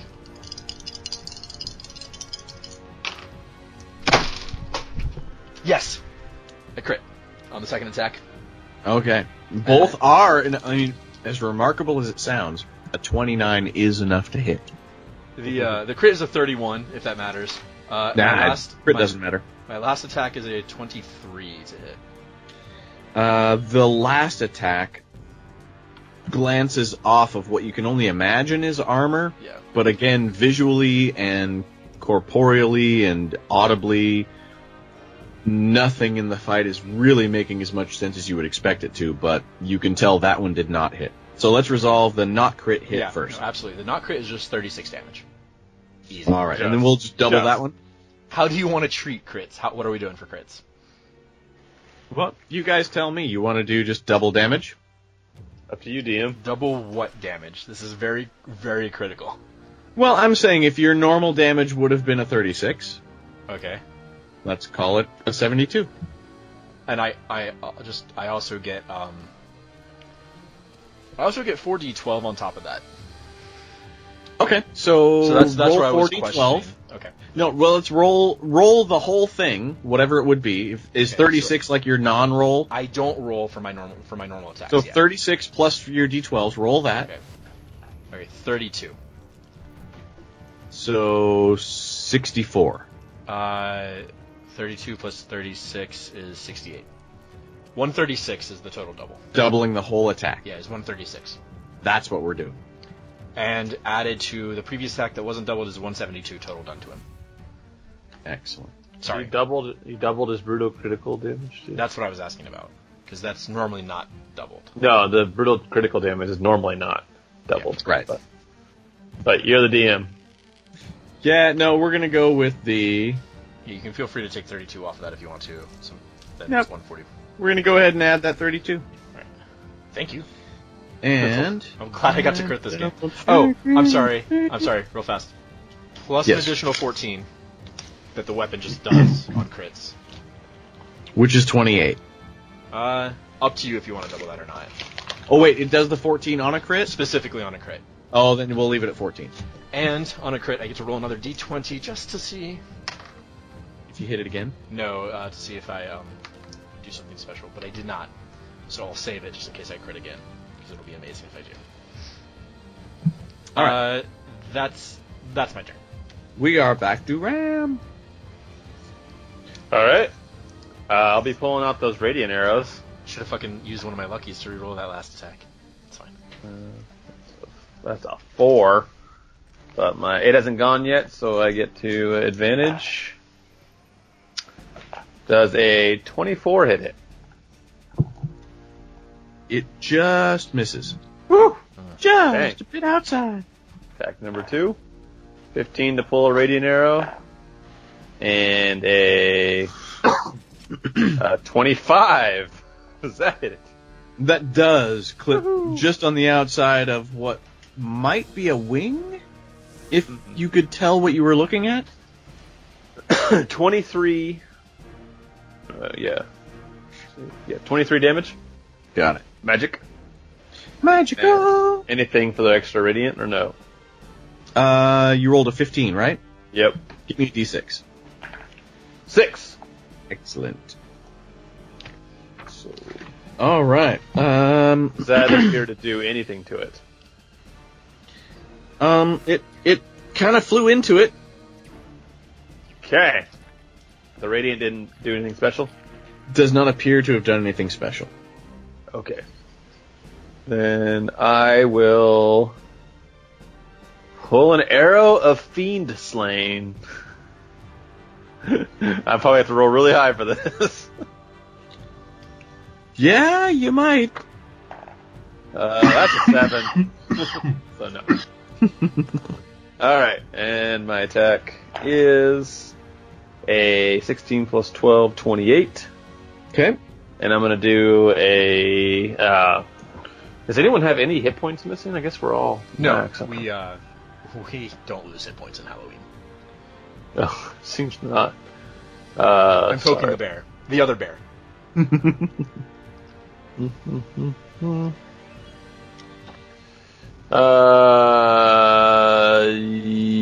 Okay, I guess I will try for the the pushing attack. That's gonna work. Why not? You get the d8 for damage anyway. I already rolled my damage. No, I didn't. Did not roll my damage. Okay, so 4 plus 8 is 12, plus 10 is 22, plus the d10. So 22 plus, where are you, d10? 9, so 31. And a DC 19 strength. Saving throw. Let's see. Rolled a 13. I'm sure it's but fine. passed with flying colors. Yeah. Okay, and then my spectral goat will run up and run into this thing. It rolled a 14, so I'm guessing that's a miss. Yes, and when it misses, what appears to be a foot reaches out and tries to stomp the spectral goat. I assume a 19 would hit the spectral goat. I have no idea. I have no stats for it. As the DM, I'm going to say it does. But let's give it a dex save. Okay. I'll roll for it. 13. I'm gonna say it just sides. Don't save the goat. It also, if it's saving throw, it also has an advantage and +5. Oh. So 13 was the higher one anyways. But +5. But that's, yeah, it just sidesteps the stomp. Like he's able to just kind of jump out of the way. So Spectral Goat lift. Woohoo! Yes, and now the beast before you. Each attack. I mean, these have been some hefty attacks, and each one seems to take a slice of the vibrance out of this thing. But as it sort of rears itself up, you can kind of see it swell and sort of take a little bit back before it decides to attack. And it is going to lash out with... You can't tell if... the weapon itself is almost inconsequential. It's just sort of like the left side of your vision collapses in on you as this thing takes a swipe at Grugg. And it rolls a 32. Important question. Is Yes. this a magical weapon? This is not a weapon. Oh, wait. Is it silvered? It is described as a melee weapon attack. So let's say yes, it's a weapon. Just curious. Please carry on with whatever you're doing. 32 does hit me. Yes, I kind of assumed. Doing 28 piercing damage. Here's where I'm going to stop you, sir. All right. As one of my best friends, I would like to intercede with a little bit of story of my own for this. All right, go for it. Grugg catches it before it does any damage to him because he's immune to non-magical, non-silvered bludgeoning, piercing, and slashing damage. Uh-huh. Which I actually didn't know until today. I thought werebears were resistant to it, so I was like, oh, in case I'm not raging, great. So he takes no damage from that, and then he spits back at the beast and says, I'm going to beat you into focus. I like this. Please carry on. I figure there's only going to be so many times I get to do this, so Right, it's an impressive attempt, but it ends in you kind of not quite sprawling on the ground, but almost taking a knee. I just start laughing from it. Because I am savagely brutal and uncaring. Indeed. And took 0 damage. And took 0 damage from the unknowable fiend. And took 0 damage. Strangely, it doesn't seem to realize that, and it attacks you again. It utters a word that nobody understands, and it sounds ancient, and it sounds awful, and it kind of grinds a little bit on your soul to listen to it spoken, but the spell has no effect on you. And that brings us to Mara's turn. I'm going to cast Banishing Smite. Nice. That sounds fun. Yep. Then I'm going to charge in and try and hit it with my sword. Okay. I'm going to use human determination to reroll that. That's 25 to hit. Oh. That is enough. Awesome. I am That's... going to Divine Smite that as well. Excellent. You're going to dump a 4th level slot into that. So that is... It's just blew nine slots worth of, or 9 levels worth of slots into it. Fuck this motherfucker up. Yeah, this... okay. Just... the Banishing Smite does... 5d10. Yeah. That's huge. 39 damage. Oof. Nice. Nice. Force damage. And if it has less than 50 health, Yeah, if it does... I don't think it has, but if it has less than 50 health, then I banish it. To... That is good to know, yeah. Yeah, but it's nowhere near that yet. I figured. Wait, what is the banishment text? Do you banish it to somewhere specific? Demi If the target- capacity. Oh, sorry, good. Native to a different plane of existence than the one you're on, then it returns to its home plane. And if it's not native to the plane I'm on, then it just returns to its home plane. And if it is native to this plane, then it just this vanishes into a harmless demi plane. Nice. Okay. That May serve you well, just so you know. Okay. The Divine Smite does 21 damage. Radiant. Okay. Delicious. And then for the actual hitting of my sword thing. Wait, I'm sorry, real fast. Did you add in the extra that Divine Smite does for fiends? Oh, it's a fiend? Oh, Yeah. well, I said, yeah, I don't know. Oh, it is. Okay. Then no, I did not. That's an extra 2d10.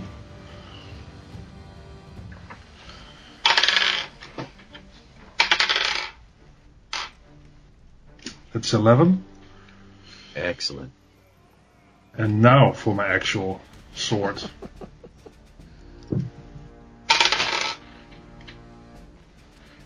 7 plus 8 is 15. Plus another 5 radiant. Okay. Then my other attack.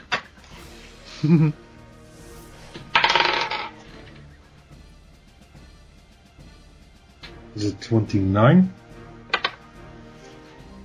Again, enough. Oh, cool. I'm going to Divine Smite it. That's another... I imagine Mara just lackadaisically whacking this thing. He just walks up to it real slow, spits in her hand, kind of winds back, adjusts a little bit, and then slams down. Yeah. That's 26 radiant. Oh, I'm still just slapping it. Jeez. And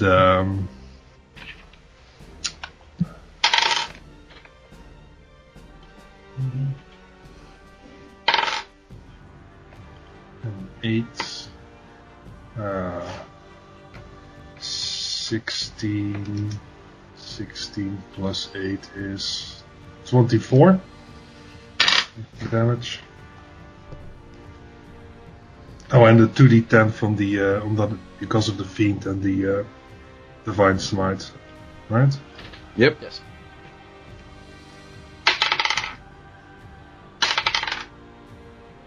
Another 9. This is a All right. sexy fucking turn. That's a lot. Yeah, no, a lot of shit happened. It's a lot of slicing and dicing, as it Not were. envy the DM trying to count all that. No, actually, Yeah. it wasn't that hard to keep up with. I just used the calculator while we were doing it instead of having to catch up after I wrote it all down. Oh, smart. I don't know how much damage I did, but it was nice to roll though. You know what? I'm not sure exactly what you did. I just know what the total was, so... At least so far after that round. Because that brings us back around to Grugg.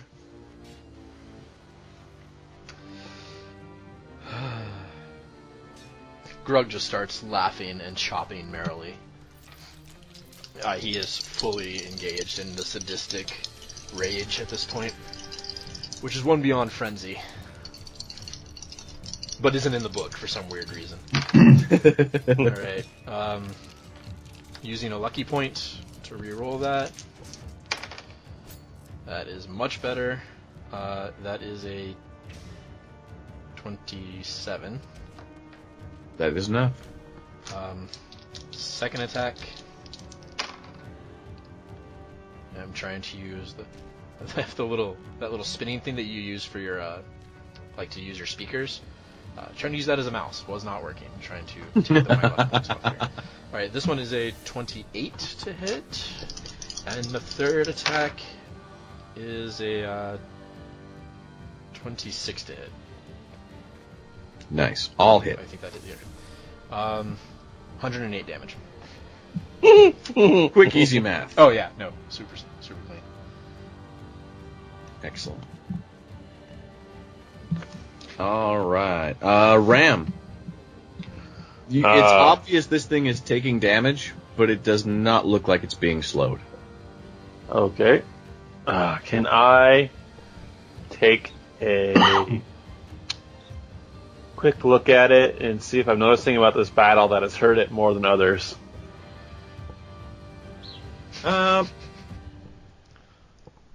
Let's see. Make an insight check for me. Sure. Remember, pride is a damage type. Don't worry, guys. I got a 3. Ah, yes. You see a wide array of what you perceive as weaknesses. Excellent. I will attack them all. Excellent. They all require you getting really, really close. Mm-hmm. I'll try to pull for a specific arrow related to fiend slaying again.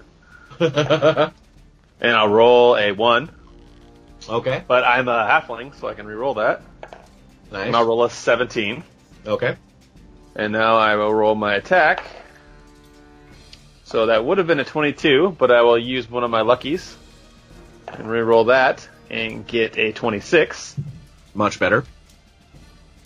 And I will roll 7 plus 8 is 15 plus 2. 25 damage. Okay. Magical. Anything from the fiend arrow or no? Negative. Okay. It's worth a shot. Instead, I'll just pull out a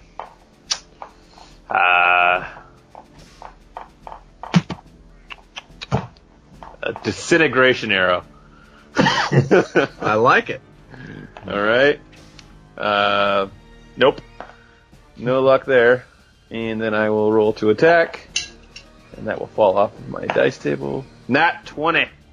Nice. So, how are you doing crits, sir? Roll all your damage, we'll double it. Okay. So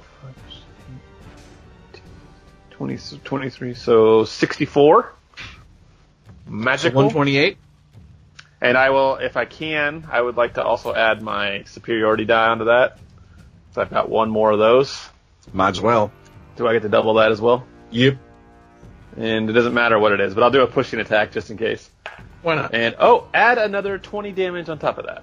Nice. And DC? 19. Yeah, no problem. Okay. I think that was only 2 attacks, right? Yes. Okay. What am I up to total? Sorry, it doesn't matter. I haven't added it up. In fact, I'm not sure where in this chain of numbers yours starts and stops, to be honest. And I will now try another one of those disintegration arrows. Nope. Okay. Attack. That's a bad roll. I'll use my second lucky and do another nat 20. Huh. Thanks. Okay. Roll the damage. That is my max. So 8 plus 8 is 16 plus 10 is 26. Doubled is 72. 52. 52. Because of that. And my final superiority die to add another 14 on top of that. Nice. Not bad. That, I think, was your... yeah, that has to be the biggest round of damage that you guys have done to it so far. Very nice. It's always that chance I triple crit. Now boom, boom, boom, boom, boom, boom. I have blown almost everything, guys. Now it's its turn. Oh boy. And I just found the line that says all of its weapon attacks are magical. I will gladly take that damage. At this point, we'll start over, because honestly, with where it's listed, the fact that I couldn't find it before means I rolled a 1. Because it's literally, like, right there. Well, it's no problem for me to take 13 points off, because I half the damage anyway, so...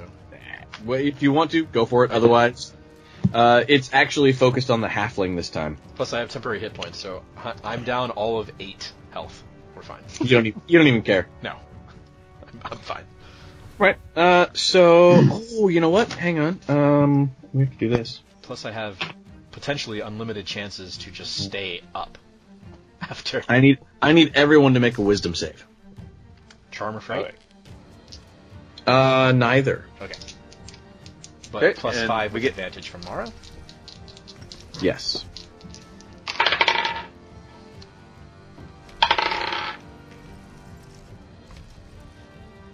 $19 for Grugg. Okay. 23. Nice. That's a 19 for Ram. Okay. Ram and Grugg. Uh-oh. You find yourselves in the swirly upside down is right side up and left is wrong. Let me read my indomitable trait here to see if when I can pull that out. I guess I could have used one of my luckies. I can re-roll a failed saving throw. Boom. So I will re-roll it. One more. I got a 20. Is that enough? Well, that's enough, but not enough to keep you from spinning and swirling. Damn it. All right. I mean, it's a damn good roll. I want you to feel good about yourself, but still. You did not succeed. I'm in the swirliness. You're in the swirly. This time the swirly is not so much like red and fiery as it is dark and smoky. Real fast. Did it cast a spell? No. Okay. This is an area effect. I have an entire page of shit. I just need to make sure I use it.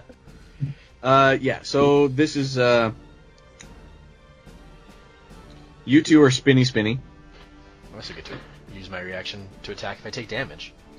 Actually, it's not going to try to attack you because, you have sort of disappeared from where you were. Yeah. Oh shit. Yep. It is going to attack Mara. And it is going to roll a... that is a 33?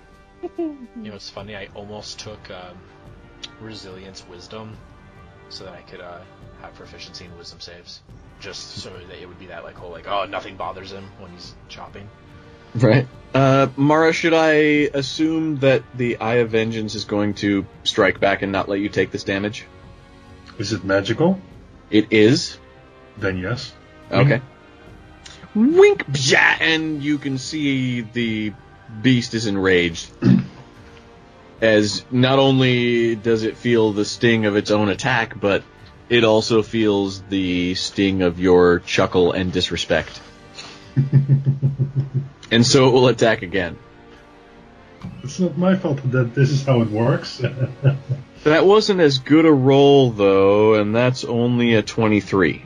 It's still going to hit. Yeah, just. Just going to hit. That is your second Eye of Vengeance, right? I just used my second one. Okay. So that's 48 magical slashing damage. 48? Correct. Okay. But no, it's magical slashing damage, so right. Safe. And then the second attack, or I guess this would technically be the third attack comes. Also a hit. And this one comes from the side and does 56 damage. Oh, I'm sorry, buddy, I'm coming back. Of the piercing nature. Okay. And we will be... it's your turn, actually, Mara. You're up. After getting on the god scale, bitch slapped by whatever this thing is, it's your turn to stand up. And before you take an action, you feel a tremor. It starts at your feet, sort of works its way through your body, and by the time it reaches the top of your head, you hear a voice. And the voice says, "Stand and seek justice, for you are a chosen of mine." And you get 25 hit points back, and you get advantage on whatever attack and or effect you want to achieve in this turn. How does that work? Well, we'll do something else. I was thinking of trying to banish it. Ooh, I like this. Let's try that. Okay. Well, it has to succeed on a charisma saving throw or be banished. All right, charisma. Let's see. I don't think I have anything fancy on charisma. No extra bonuses, so just the plus that. All right, charisma save is a 26. Oh yeah, that works. That's safe. God bless gods. Mm-hmm.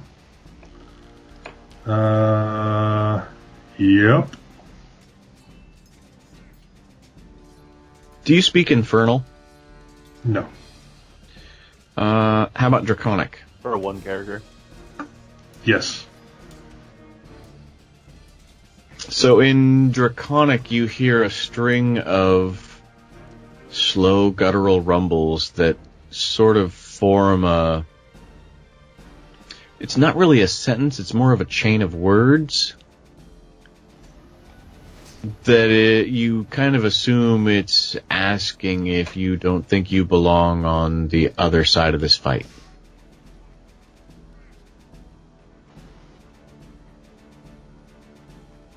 No. No, my friends are on this side of the fight, so this is where I belong. Okay. We're back around to Grugg. What can I do?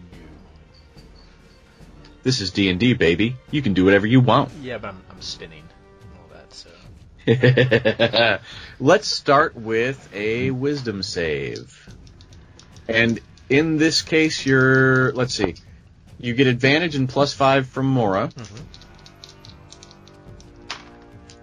Natural 20.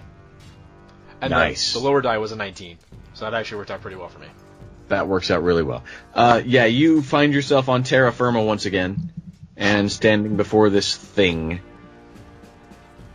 And I'm angry. And swole. So swole. Just staying puffed. Alright. Do I have my full turn? Yes. Okay. Then I will... Seeing Mara a little bit damaged, I'll kind of push in front of her a little bit and just stab the shit out of this guy. We'll slash. That is a 25 to hit. That is enough.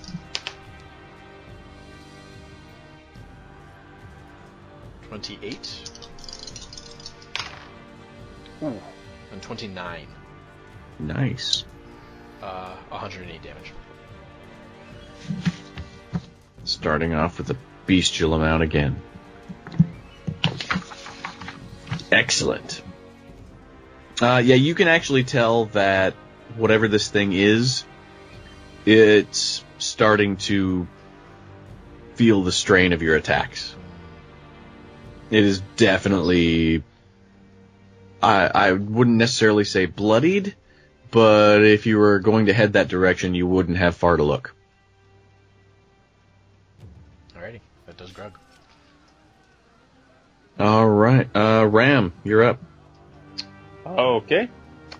I will reach up and grab on to the amulets around my throat, my neck, and try to break out of this spin.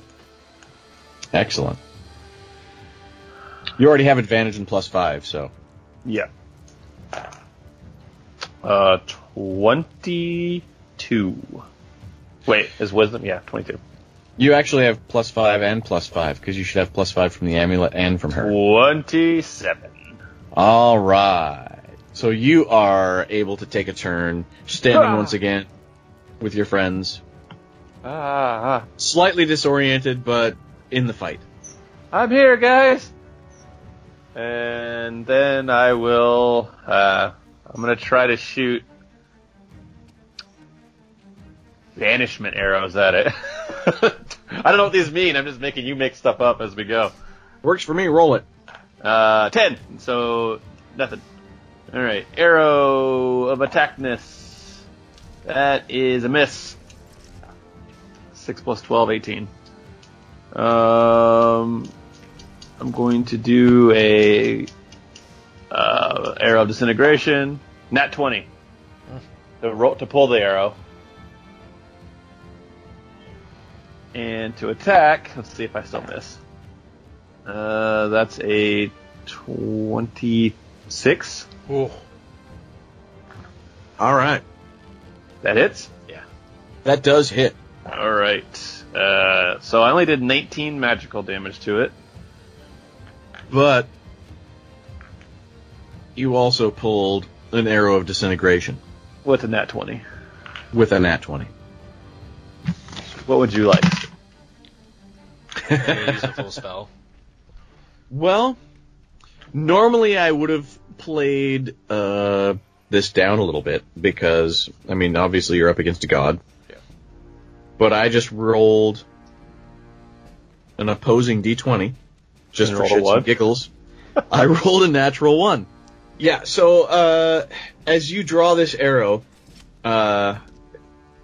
you reach up, you pull this arrow from your quiver, you knock it, you pull it back, you loose it, and it flies.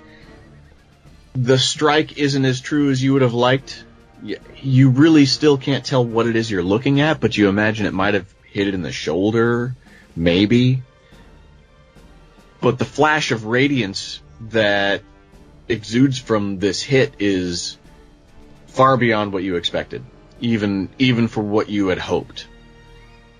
And the scream of anguish that you hear, it's not a death scream so much. You don't get the feeling that this creature is actually dead, so much as maybe it's been removed to another place until it can re-strengthen itself.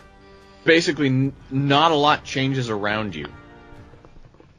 There's a clap and a flash, and there's a rush of wind, and all of a sudden it's the three of you standing nearly unscathed as far as this adventure was concerned. And it occurs to all three of you that you are not alone. Grugg is going to yell out, "Quick, Mara, banish me to the abyss. I must go kill it." And then he's going to take the superior healing potion out of his pocket, and instead of just pulling the cork out, he's just going to bite the top of it off, so like shattered glass, and pour it down his throat, and go, "I'm ready." I'm going to wave my hands and say something of, "You're a moron in Draconic" to Grugg. In fairness, I could probably kill it. Probably could. Probably, yeah. But it's not in the abyss. Technically, right now, you are. You guys make your way back. I will need Grugg and Mara to both make insight rolls for me.